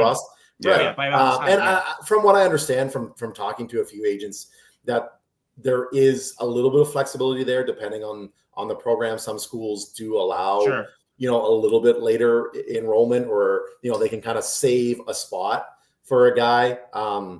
But I think the more likely scenario is that the guys who haven't really committed officially yet are probably dead steadfast on trying to make the NHL. Like you said, like it's NHL or it's okay. I'll go back to the CHL or whatever. It's just these are top end prospects. A guy like Misa knows that if he doesn't make the Sharks this year, he's probably going to make the Sharks next year. So it's a scenario that it's really not the end of the world. I mean, we've seen so many prospects find a ton of success over the years, going back to play their draft plus 1 year in the CHL. I mean, it's not the end of the world that I think maybe some people are kind of making it out to be now that the NCAA route is available. Yeah. I mean, I just to put a bow on that. I mean, I agree to a point. I think the problem is that a lot of good players are leaving the CHL, and that is, like the CHL's quality of play probably will take at least a hit in some way relative next year. And I mean, the thing again, like to go back to the Sharks themselves, like I think the more we talk about it, the more I think it makes sense for Michael Misa just to hang with the Sharks almost. Like, I would much rather, especially because I know from watching the Sharks last year and sort of keeping up as best I can, there does seem to be a really good environment there. Like, the organization itself seems to have taken some really big steps with regards to fostering a sort of culture of like growth almost, and trusting younger players to, obviously they're going to make mistakes and everything, right? But it's like, you can afford, I feel like him on the Sharks, and I think Brock said it earlier, I think he does make that team a little bit better, or at the very least no worse. Like, I think he is he's just way beyond smart enough, I think, for the NHL level of play. Yeah, he's one of these guys that, he's one of these guys that just seems to get it no matter who he's on the ice with. And when we spoke to him a few months ago, one-on-one, like, he was really adamant about his own abilities. Like, he was really confident and really likes to come off like he really knows what he's doing out there. And I feel like that anyone would notice that. So that's my hunch as of this moment, but we'll see. It's interesting because I feel like it's almost like the curse of too much flexibility, right? Like, what do you do with them? Because there's all these other options and you have all these other young players and all this stuff going on. So what do you do? It's like the abundance of choice is almost a downside, but to me, I could see an NHL job for him pretty easily, and especially in the like, if it was a different team, I probably wouldn't be as sure. But the Sharks seem like a really, really good setup for him in the situation they're in. Yeah, they just got to add a fourth bed to the sleepover. Exactly. Yeah. So to that point, guys, in terms of Misa's immediate translation to the NHL, what are you guys most concerned about from what you guys have seen this last year, what you've seen in Misa? Wow, that's a tough question. I would guess just maybe like the strength component, because like I said, he is a guy that likes to play a somewhat physically intense brand of hockey. Like, he's active on the forecheck. He is somebody that will find a way to the net. He's not a soft player. He's not a perimeter player, but by any means. So, if the strength component is lacking, maybe you're concerned about injury, because, he's not a small guy. He's 6'1". We're not talking about a 5'9", 5'10" guy. There is an ability for him to add even more weight this offseason for sure. But if you're any bit concerned about, him getting injured the way that he likes to play, maybe that's something that creeps into your mind. Maybe you want to give Misa another year to continue to add weight, continue to bulk up his frame so that, he can find success playing the way that he wants to play. I would agree. Honestly, I feel like word for word, I would agree with that. I mean, with Misa, he is, I would say, like, there's no concern to me about like the actual player, right? Like, I feel like he's a guy who, if the game is quick, if the game is slow, on, off the puck, like, he's chipping in, doing the right stuff a lot of the time. Like Brock mentioned it, his forechecking ability is ridiculous. Like, a lot of people did, I think, overestimate just how, like, I hate to use the word soft, but like how he played, because he wasn't like the bruiser, he's not Brady Martin, but he is an intense player. Like, there is a lot of energy in his game, and he is really tactical about it. And I think that the way that he plays, the way he passes the puck, the way he skates, the way he does all these things, it reminds me a lot of how I felt about Celebrini when he was in college, where it's like, I have no real concerns about the player in the NHL. Like, I feel like it'll be fine, but like Brock said, the size of these guys, the speed of the game, there is potential for, all it takes is one wrong move or one little whatever, one crash to the net, and just it could affect him. But I don't really like Brock said again, like I don't really like using that as like a fear of like, well, I don't know, right? Like it's like you kind of just at some point you gotta give him a test, and I feel like the player is there. It's just going to be a matter of what the NHL is like and how he'll handle that, I think, more than anything. Yeah, it feels like just hearing what you guys are saying that with Michael, that just to kind of summarize it, that the clear skill of his that may allow him to survive in the NHL as an 18-year-old is his intelligence. But the thing that might hold him back is his frame is not quite NHL ready. So is that a kind of a good way to kind of summarize it for both you guys? He's 18, and there are very, very, very, very few players at this age who come in and torch like even Connor Bedard, right? Like we're still waiting for Connor Bedard to score 30 goals, right? Like we have to keep our expectations in line. And I think that, I think that the learning environment and the team environment that he'd be in with San Jose makes sense. It just kind of makes sense to me. Right. And before we get to, we'll talk about Sam Dickinson in a second, but one thing that I wanted to check with you guys is you mentioned Misa going to the wing, and the Sharks have already stated that they want to put Will Smith back on the wing. That's what was the plan at the end of season availability.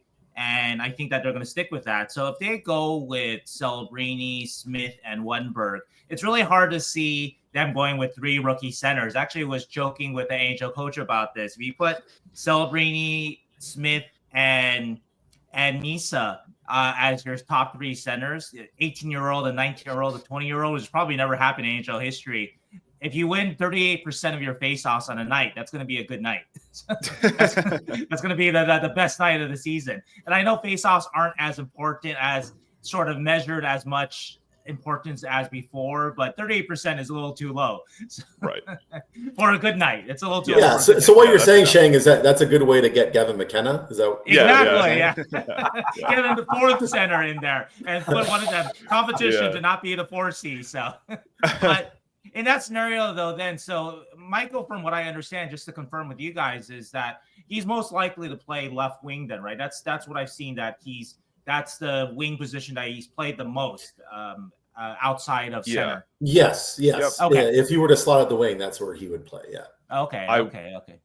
I would absolutely be. I've never seen Will Smith as a center in the NHL. I would be if I'm San Jose, I would be very, very sure that like I would really, really push Misa at center instead of Smith. If it comes down to a choice between the two, especially if they said at the end of season availability that like that's kind of the plan. But Will Smith, like I love Will Smith to death, but like I just don't think he's an NHL center and never really have. Maybe there's something in his game that I've missed or anything, but I think that I would much rather have Smith. Like Brock, you mentioned Misa's play at center sort of unlocking a lot. I think that's just by how he plays. Like I think you're doing him a disservice by putting him on the wing, like just to play him more. Like to me, I think that's not the long-term solution. So if the long-term plan is Smith on the wing, Misa up the middle, that would make a ton of sense to me. And I would definitely, as soon as this season, like, obviously 2 centers, even 2 rookie centers, 18 and 19 years old is tough. But also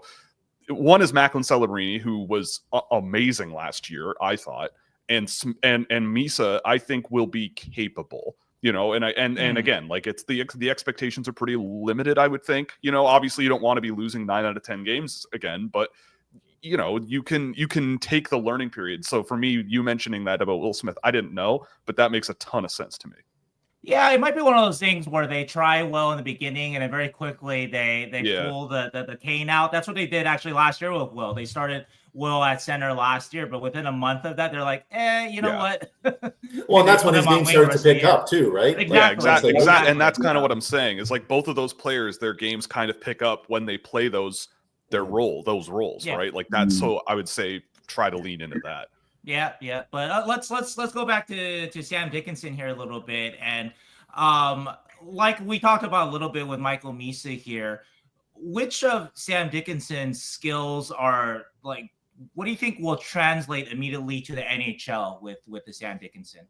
The skating ability. I mean, that's Yep. that's the first thing, 100%. right? I mean, he's an NHL level skater right now. He's a top, I would say top 40. I'd very, very confident saying top 40 NHL skating defender right now. Top 40 among all the defensemen in the league? Yeah. Oh, I honestly truly believe that as a Okay. skater, just skating ability. It's so In impressive. terms of his overall mobility. That Yeah. I would feel pretty confident saying that, just as I would say like Matthew Schaefer would be probably top 20 already in the league. The other components of his game, I think it's just a little bit less confident. Yeah, well, we'll get to that. We'll get to that in a second. But I wanted to hear Will. Is skating too? Is that what is like? That is his like skill, right? Oh yeah. Oh yeah. I mean, I think for a defenseman, like I'd say, like 85% of the things that you need skating to do as a defenseman, he's like there. Like I think that he has so many areas of the game and areas of the ice where when he's using his feet, he knows how to use it. Like, and there's no real issue. And especially when he's got the puck on his stick, like he can wheel up from below the goal line and then just take right off. And not many guys can do it like that. And that's always been the thing that's been the draw for me to him, is just that on puck, like just confidence and dominance and the energy in his skating ability. Like in that sense, I would say that the NHL, he can keep up. I would think, it would probably be an adjustment, but he not a failure. I don't think.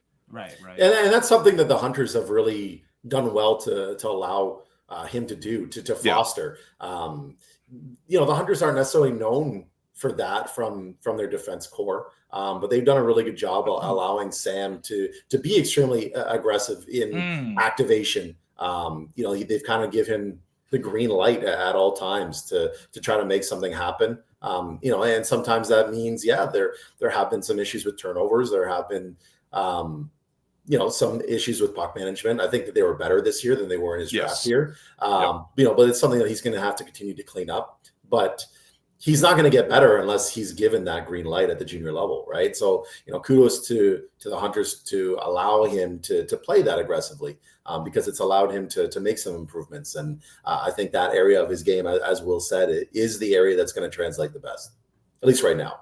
Yeah. So similar to Misa's question, I think there's a little bit more concern about Dickinson, obviously being in a defensive position, but also, what sort of things are you guys concerned about in terms of translation to the NHL for Dickinson? And is his skating good enough to, when he has a defensive lapse, to sort of make up for that with his skating ability somewhat? Is it that good, his skating? Well, I'll let you take that one if you want first. Yeah, I mean, I think with him, I mentioned, like, with regards to his skating, like that 85% is already there. But to me, the 15% that kind of isn't can be very important for a defenseman. And that's the part where I think it's a question mark, right? Like I went and watched a couple of games of his from the Memorial Cup before this just to see what he was doing most recently.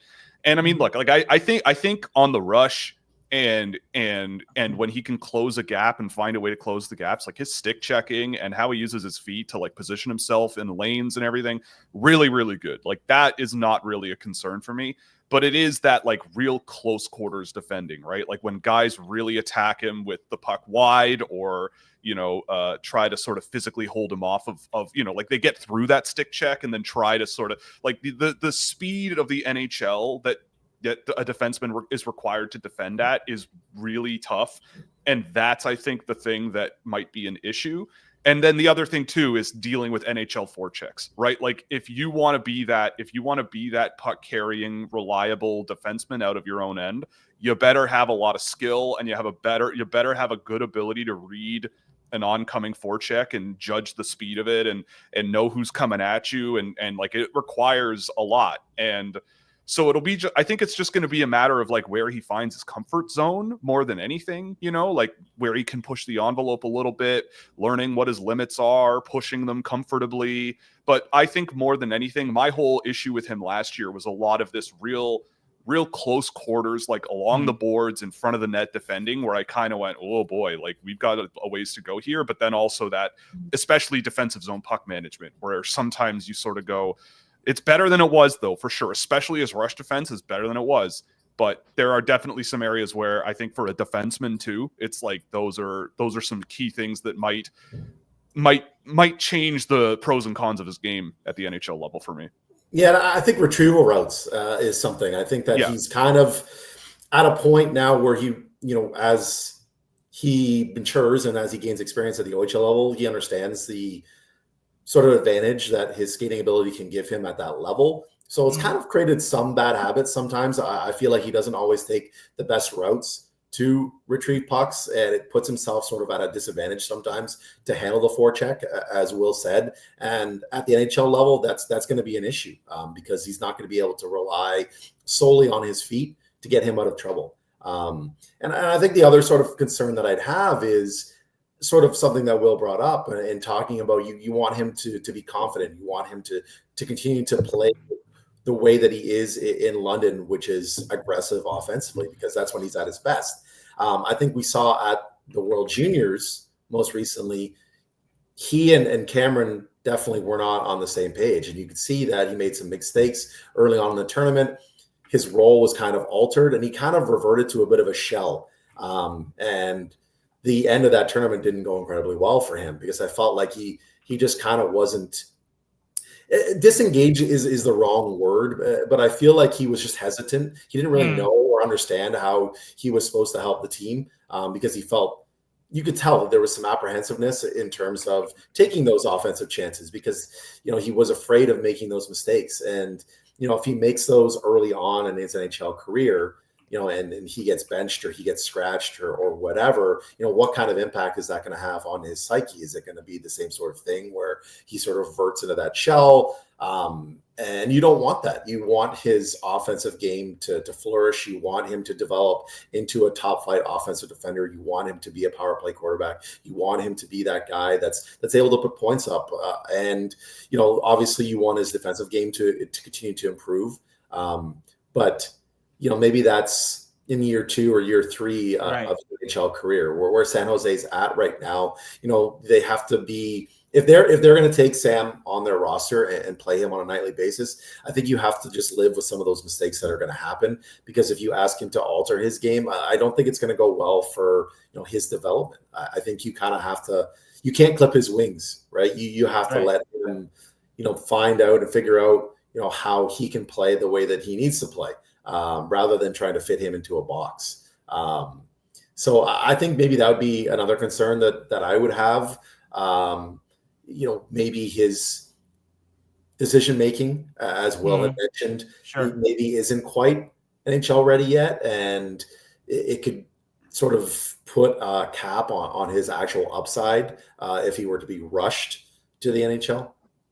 Right. Brock, you touch on a great point that leads to my next question.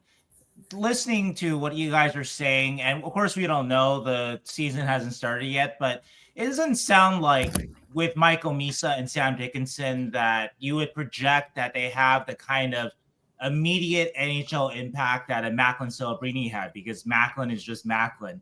And so that kind of leads to maybe the bigger question.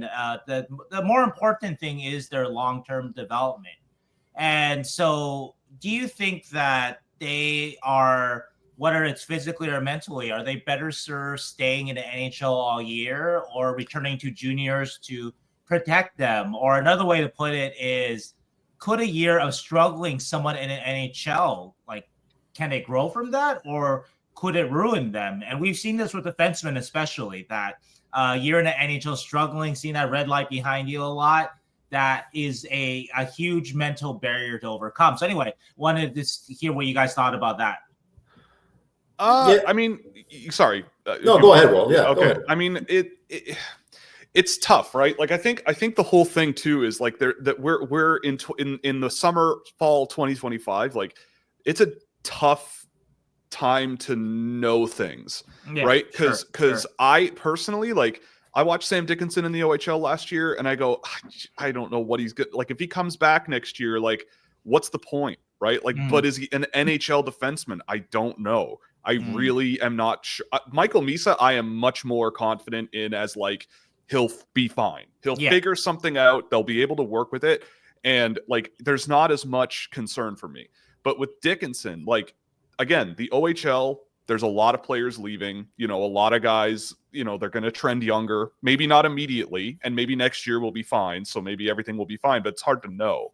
And so for me, I look at it and go, Sam Dickinson also is going to be losing a lot of his fun toys to play with this year. London's losing Denver Barkey, Easton Cowan, a number of players that were important to that team are gone. And so when he goes back, is he going to play half an hour, 40, what and if he does, then what's the benefit? But is he an NHL defenseman? So what's the right path forward? And I think, again, I think you're right, Sheng, saying that you don't want to be an NHL level defenseman and see the red light on all the time and everything.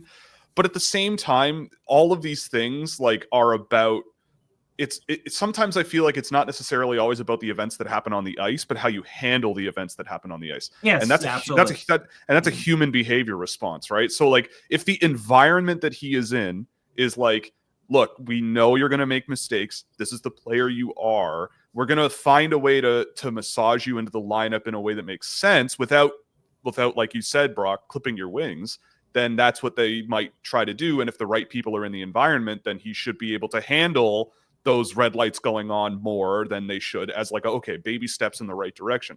The thing for me, though, when I look at San Jose's roster as they are right now, I totally forgot who they landed in free agency this summer, but they have a lot of Sam Dickinsons. They already have Timothy Liljegren, they have Dmitry Orlov now, they have John Klingberg, Shakir Mukhamadullin. All of these defensemen have similar profiles, right? Where the offensive game, the puck carrying, the possession game is even pretty Nick darn Leddy good. a little bit, right, but beyond that, the finer details, the defensive game, I'm less concerned about Liljegren in that regard. But Klingberg and Orlov and maybe Mukhamadullin all have these sort of Sam Dickinson pros and cons lists where it kind of goes, well, what is he going to bring that complements those guys? What's the job he's going to have? Because if he's not that possession heavy defenseman, that's sort of the one that the puck flows through a lot, then what is he? And I don't know what the answer to that is. So that leaves me with a lot less confidence about what his job is going to be in the NHL if he's there. And if that's the case, that's where I feel like you can start to think about ruining a guy, where it's we don't know what his job is going to be because there's so many 30-year-old guys who've been doing it for 15 years on the roster. And, so maybe London does make sense.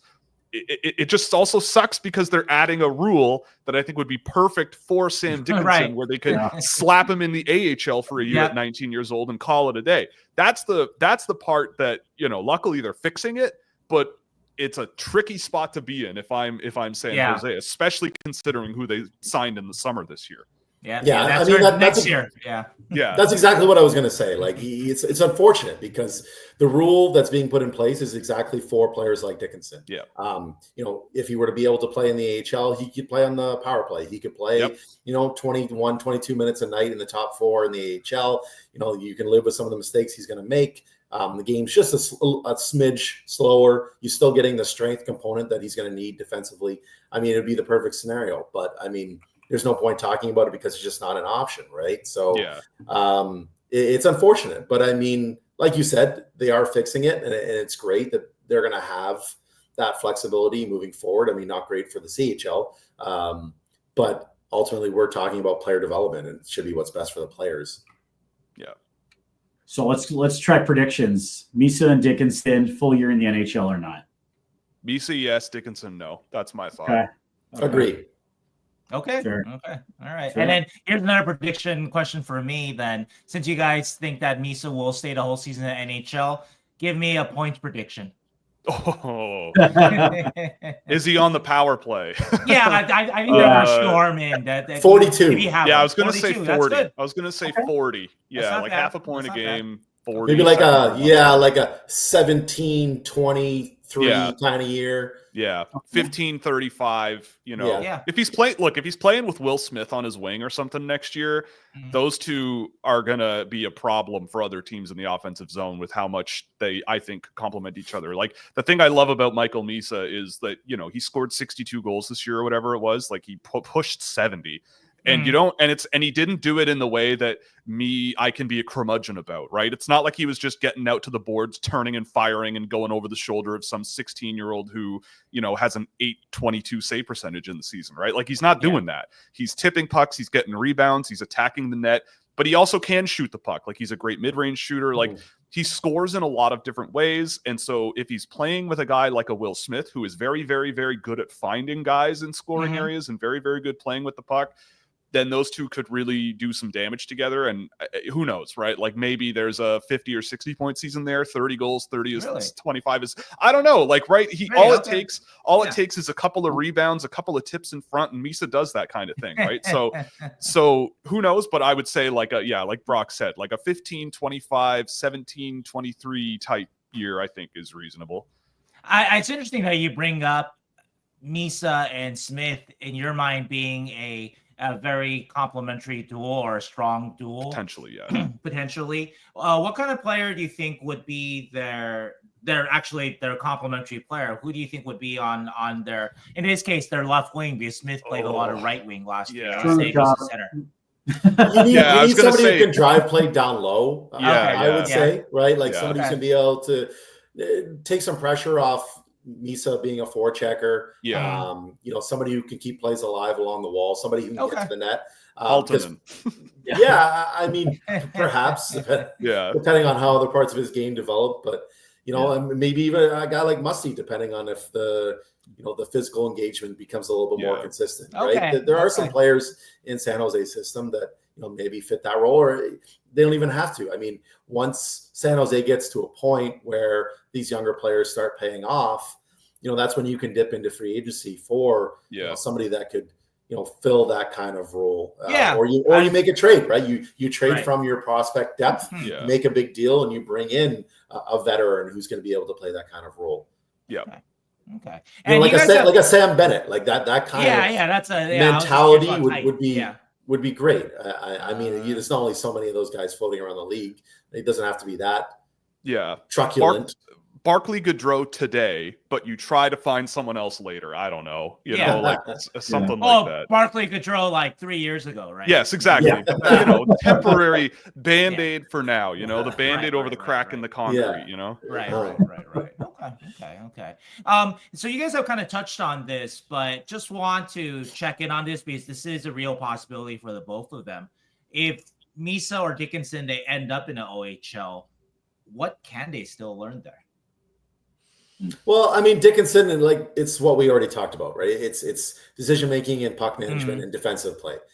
It's developing into the OHL's best all-around defender and not just one of the OHL's best offensive defenders. And then I think that's sort of the big one for him. Maybe that's in London. London finds a way. As Will said, it is a bit of we'll call it a retool in London, but I mean, London tends to find a way. They always do to hang around the middle part of the standings, even when it doesn't look like they should be able to. I mean, they're still going to have a good defense. They're still going to have good goaltending. Just a matter of finding the scoring. And I think the Hunters will find a creative way to do that. Whereas Saginaw, they've brought in a lot of different players this offseason to try to fill in some gaps of guys that have left. So I don't really know if we can say what to expect from them in the OHL. I mean, if they get Michael Misa back, sure. I mean, maybe, they're challenging in the Western Conference. Maybe it's a situation like we've seen in previous years where San Jose kind of draws things out. Misa ends up maybe going to play at the World Juniors and then gets returned after the World Juniors, gets returned to, the possibility of a trade to another team that's, looking like an OHL favorite or a Memorial Cup favorite. And you sort of negotiate that. So he's really only playing maybe 30 games in the OHL. We've seen that with other higher profile players over the years. It's just going to depend on how some of these teams start the year. I think that's going to be very telling because, I think that as we talked about earlier, it does seem likely that these guys get a bit of a look at the beginning of the season, and with the way that the junior season, is positioned, that's going to take them out of the first probably 10 games of their OHL season at least. So Brock, on to you, and then we'll go to Will real quick. Long-term ceilings, Misa and Dickinson, and any NHL comps that you guys see? Okay, so long-term ceiling for Misa, I think you're looking at, a potential 40-40 guy every year. I think that's his ceiling. He's a consistent 80-point guy. Somebody that's going to be a consistent all-star, one of the better offensive players in the league. I do truly believe that, his ceiling is incredibly high.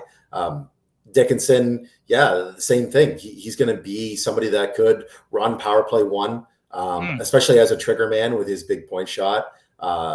He's going to score a lot of points on the power play potentially. I think you look at like the impact a guy like a former London Knight has had in Evan Bouchard, right? I think maybe they're not similar players in terms of their skating ability. Dickinson is a way better skater than Evan ever was, but I think in terms of employment, I think maybe that's sort of like what you're hoping for Dickinson, a guy that runs the top power play unit with all those talented players that they have up front. Maybe a consistent like 50-point defender. I think that's what you're hoping for. In terms of a comp, I'll think about it. I'll let Will talk about the ceiling. I'll think about that one for a second. Yeah, I mean, I largely agree with Brock. I think that's like absolutely the peak of his potential. I think the big thing with Misa is going to be the speed of the NHL and adapting to, like, I think his style of play will be just fine in terms of producing offense, but it's going to be a matter of how often he's going to be able to generate those chances, how often he's going to be able to get, how much power play time he's going to get, because when you look at the Sharks roster up front, they've got a lot of offensive skill and a lot of offensive talent, and so it might just come down to like luck of the draw, like who's playing on the power play, and that could be a big thing with his production. But for me, like a 1-2 punch of Celebrini 1-2 and Misa up the middle is who cares who's your number one and who's your number two, right? You just play them, and those guys can probably eat up a ton of minutes and do so really, really well. So for me, like I always have seen Michael Misa as just a fascinating like example of a guy who just seems to just get the game in both directions, right? Like a guy who, like what I said during the season quite a bit was like, he has the same sort of abilities in terms of how he plays as like a Sidney Crosby, where it's like, he's not big and heavy and physical. He's not a sniper. He's not a playmaker. He's not anything, but he's just kind of good. Like he gets it. He if you leave him alone, he can score with an open shot, but if you leave him alone, he can tip it. He can set up a play. He can play defensively, but he's not that super intense guy. But he's not obviously not Sidney Crosby, but it's that vibe. So like a Nico Hischier comes to mind, maybe not quite as skilled, but like that two-way presence, the smarts. Right. Everything there is kind of there, and just solid like point a game, 70 points, but like really good minutes. Again, I wouldn't expect him to be like, throwing hits every night, but I don't think he's the type of player who benefits from that. So I've always seen like a Sidney Crosby-like template, but just not, one of the greatest in the world level. You know what I mean? So if that helps, I hope that helps, Yeah. So, I mean, it helps any team. Right. Yeah. All right. So comp for Dickinson, anyone? I forgot about Dickinson. There you go. That shows what I mean, Dickinson is interesting because I feel like, like Evan Bouchard is an interesting one. A Morgan Riley kind of comes to mind. Like early career Morgan Riley was a little bit of a horse and was a little bit, you had to sort of let him go, and in his own end, sometimes you were like, I just am gonna have to live with the problems here. But and it took a long time to find the right person to play with Morgan Riley. And even when they did find the right person, it didn't last very long. Like it's a matter of like where but Morgan Riley did improve in the areas where he was really deficient at the beginning of his career. And he's a guy who like loves to carry the puck. He loves to have it. He's a great skater. Maybe there's something similar there. Noah Dobson is one that I've seen thrown around a lot, and I think that's not bad. I think that's probably maybe as close as you can get. At least in terms of how you project them to be effectively anyway. I think in terms of deployment, I do think that San Jose is probably hoping that he can be a Bouchard type, like we talked about. I think that the point shot and how it's utilized on the power play as a weapon is something that you're going to look at if you're not. I think they're doing it wrong. But I think that's what you want to aim for. You want that to be a big weapon for your power play moving forward, because I mean, that's how it is at the OHL level. It's kind of how it's always been for Dickinson.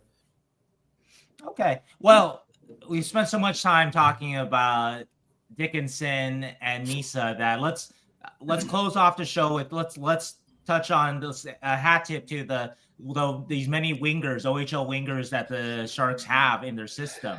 And so here's just a general question about Igor Chernysov, Quentin Musty, and Kasper Halttunen for you guys. It doesn't seem like you guys feel that any of these three will make the NHL this year. But if you were to pick one of them, who do you think is the most likely and why between Chernysov, Musty, and Halttunen? Chernysov. Yep. Easy, yeah. Yeah, honestly, I would agree. Yeah. I think that his game is the most mature of the three of them. I think when you look at Halttunen, he's going to have to learn how to utilize his shot. Sure. And adjust the speed of the pro game, and how to find ways to get open, find ways to be a difference maker away from the puck. I think his skating has improved in his OHL career thus far, but I think there's still a need to improve it even further there. Physical engagement is inconsistent. Mm-hmm. So I think that there's a need for him to round out his game, other than being that guy that's got that killer one-timer. Right.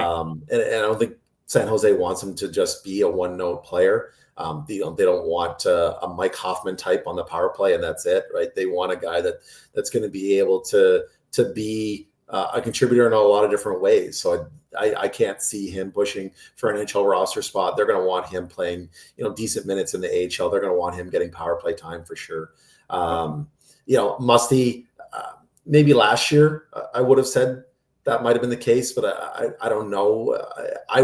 Maybe it's sounding harsh, but I would say that his game maybe took a little bit of a step back. Right. You mentioned this on the show before. Yeah. Mm-hmm. Yeah. I think that some of the positive things that we saw from him in terms of improving his defensive play, his physical engagement, I think all of that kind of reverted back a little bit to his draft year this past season. And maybe the light goes on. Maybe he's at training camp and he for lack of a better term, beasts out. But I think he's a guy that needs some AHL time. I think that he needs to figure out how he needs to play consistently to be an impact player at the pro level. Whereas Chernysov, stepped right into the OHL, and he was an impact player because he does a lot of little things well, and he found some instant chemistry with Michael Misa for that reason as well. He's a guy that I don't think has a ton of weaknesses in his game. I think that he is a very well-rounded player, especially in the offensive end. Maybe there are some things that he can do to improve his play away from the puck, in the neutral zone in the defensive end. But I think that he's somebody that supports play well in the offensive end. I think that he is a guy that can drive possession. I think he's skilled enough. I think he's smart enough. I was really impressed with his play in the OHL this year. And I think that he, of the three, has the potential to move the quickest. Okay. Will, what do you think of these three? Pretty much exactly agreed. I am most skeptical of Halttunen. I mean, I with him, it's like he kind of checks a lot of the boxes for, at the very best for me, like a long-term project, right? Like, I think his game is very limited as it is. Like, I mean, again, I agree the skating is better than it was, but it was, when he was a draft eligible, it was bad. And he was slow and not very skilled, but he could hammer a hockey puck. Like, he can shoot. And so it's like, but to me, the whole thing with guys who shoot really well is like, that's the end of a chain of events. And if you're only really useful at the end of the chain of events that everyone else needs to work at, then what value do you bring? Right. And so for me, that I agree with Brock. Like, I think he's a guy where you do need to see more engagement, use the tools that he's got more. And I think he's at best, like, you're going to see him complement some really heavy possession players. Like, I could see him kind of in the same vein as like a Klim Kostin with a shot, because but he does need to learn that sort of, I'm going to rip your head off instinct, because he does have that that edge in his game sometimes. Like I remember his draft year, he was throwing some big hits in a men's league in Finland, and you're going, I could see why NHL teams really like this guy. He can hit and he can shoot. The rest is a work in progress, but we'll see. I think he's an AHL baby steps up guy, and maybe he's in the NHL. Musty, I think the floor is similar with Musty, where it's like but he's the type of player where I watch him and I just want to grab him by the shoulders and go, do you have any idea how good you are? Like but because there are moments where you go, what is he thinking? What is going on in this guy's brain, right? Like, I don't understand. Like the defensive end of things, sometimes moving the puck, he will have some mystifying moments where you're like, his head's not really in the game, but when he's ripping, he can rip. And so it's like, what are you going to get with that? And I find that over time, coaches, if you have a high offense sort of skilled guy, when they are unreliable, that's when coaches go, I would rather play someone more reliable without maybe as much skill, because I just know what I'm going to get out of them, rather than what Musty can be, which is a bit of a wild card. Chernysov, I love Chernysov. I think he is a great example of the type of player that I think Halttunen could be, where it's like he complements and augments guys like Will Smith. Will Smith is another one, but Michael Misa too, William Eklund. Like, I think he complements those types of players so well with regards to, if you need a guy to help you out, take some pressure off you in the offensive zone, or entering the offensive zone in the neutral zone, he can skill it up. He can make a play. He can go to the net. He can shoot from mid-range. He can power down low and do all the things you need a forward to do pretty well. So there's a lot of things that he brings. But again, like, if you're expecting a 200-foot impact, net play driving, super steal on day 2 of the draft, I don't think he's that. But I think he is a very, very, very, very good complementary option to have on the roster. It's very similar to kind of how I feel about an Anton Frondell this year, where it's like, you're probably not the guy on a second or first line in the NHL, but I could see you augmenting those types of players really, really well and looking like you belong there, especially on the wings. So for that, I see Chernysov really positively. And other than that, I think the other two are doubtable, but much less so than a Chernysov, I think. Okay. Halttunen, I don't know if you guys are fans of the Mighty Ducks movie. He strikes me as Fulton Reed. Is that? Yeah. There's a little bit of that to him. Yeah, I think. Yeah. I don't know. He scored important goals for the team. Like he had his moments. I wanted to ask you finally to kind of close off here. Then, with each of these 3 guys, then Chernysov, Musty, and Halttunen, it's hard to predict, obviously, because they're all of them entering their first full pro seasons here. But where do you see their ceilings? Do you have any NHL comps for them? So do you think these guys make it? Basically, is sort of the put up or shut up question that we're going to end with here. So here's something that I've said before, be it on podcasts, be it to people, with my background in education, one thing that I kind of always have believed in is that sort of competitive drive, that willingness to engage physically, to be that, dog on a bone, that's something that you're born with. I don't think that's something that you necessarily learn. I think that's something that's innate. Really you're either really that kind of driven person. You're that Brady Martin type, who's out there every shift, competing and playing physical, or you're not. And I think that we've seen so many players come through junior, come through the NCAA, come through Europe, where, the red flag against them as draft eligible players is, the physical consistency, the physical engagement isn't consistent. And I would harbor a guess in saying that the majority of those players, that's the reason that they're not able to reach their ceilings. So that's something that I kind of believe in. And that's sort of my worry with guys like Musty and Halttunen, right? 2 guys who, you want them to be a little bit harder on pucks. You want them to be a little bit more physically engaged. You want that consistency there. You want them to, as Will said, you want them to figure out how dominant they could be if they were just physically dialed in every shift, using some of their physical gifts, right? Not just their tools offensively as skill players. And I don't know, is that something that they end up developing? Is it not? I mean, very few guys end up, having that light bulb sort of turn on as pro players. It's sort of a reason that I was a little bit skeptical of a guy like Lyndon Lakovic this year at the draft. Similar kind of guy, right? With similar kind of red flags. He's a big guy who happens to be skilled, that you want him to play, a sort of harder game more consistently.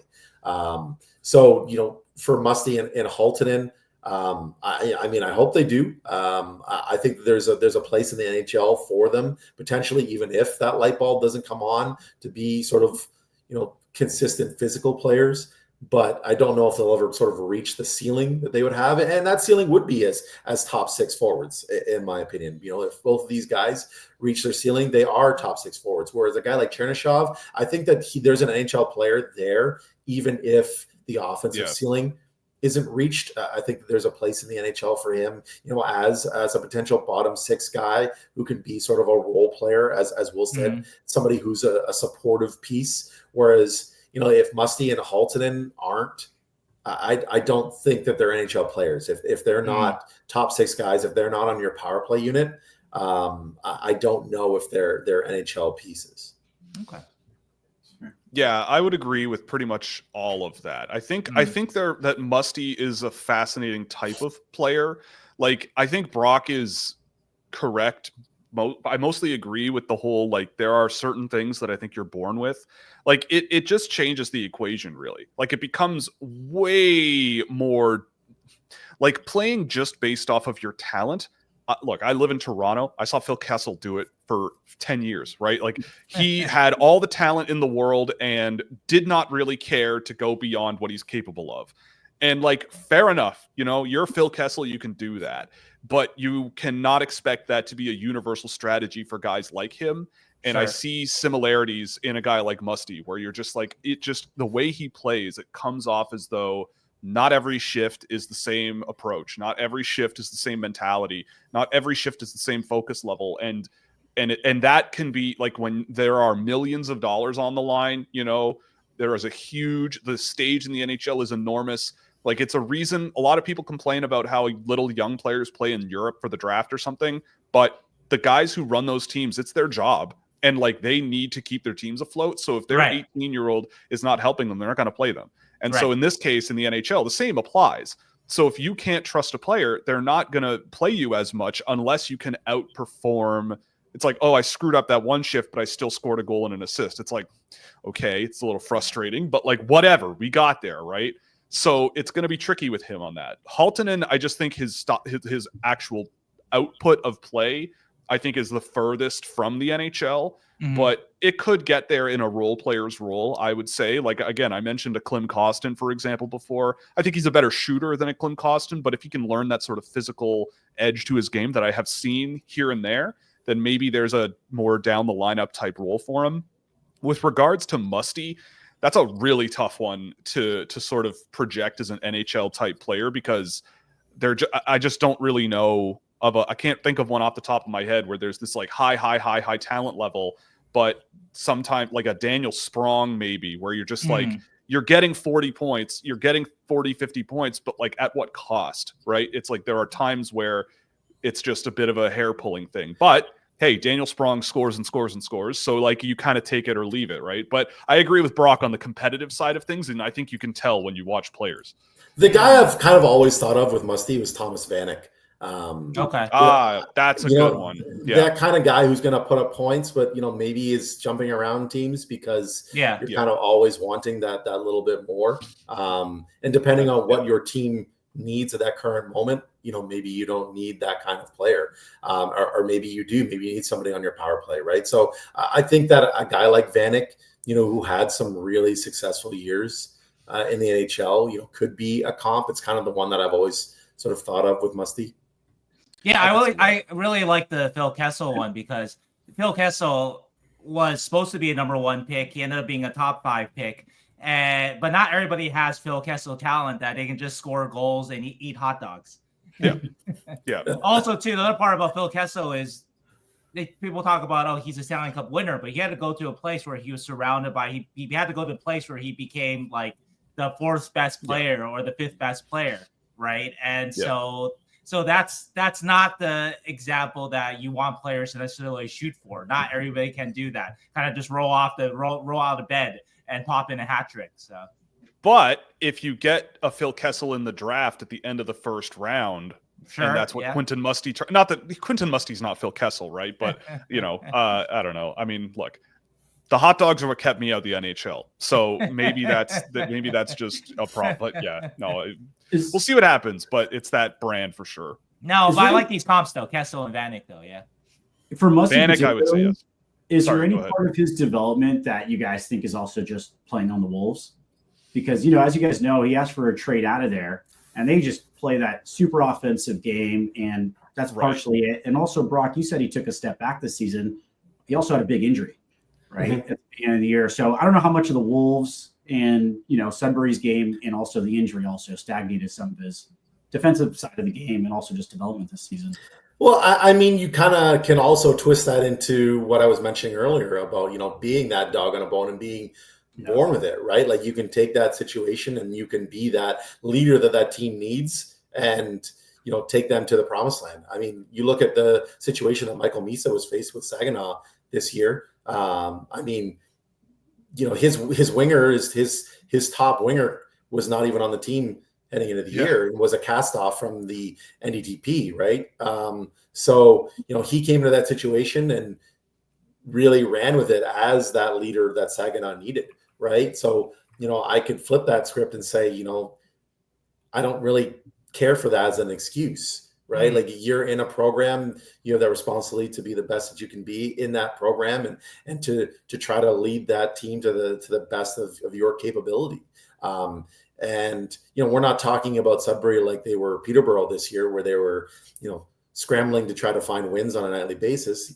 They were a decent team. And, there shouldn't have been frustration there. It's not like they were losing every single game, right? If you're on a bottom feeding team and your trade request isn't met, maybe I can see it, especially if it's your last year in junior. But at the end of the day, I don't know if I agree with that kind of mentality. I would prefer a player who sees that as a challenge and wanting to accept that challenge. Oh, damn, Brock, that's a good way to end there. So with the elbow, no mercy.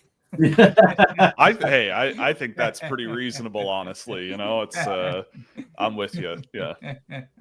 Well, guys, really, really appreciate your time here. This was a great chat. Just so much fun to talk to you guys and talk with the smartest guys watching OHL hockey out there. So really, really appreciate it. So just want to close off again.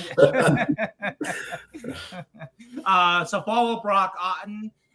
His Twitter handle, that's just your name, actually, Brock Otten, right? And he is the director of scouting at McKeen's Hockey, and he has a blog spot, OHL Prospects. So if you can find it, that's how I discovered and met Brock a long time ago. Probably a good decade ago, actually. Yeah, I think maybe even older than that. Yeah. Yeah, maybe, right? And Will Scouching, of course, you can find at Scouching.ca. That's where you can subscribe. He also has a business of scouting, Fractal Hockey. And your YouTube, is it also Scouching too? Oh yeah, big time. Okay. Yeah. All right, guys. Enjoy the rest of the summer, and we'll talk with you soon. Okay. Thanks, guys. Thanks for having us on. Anytime.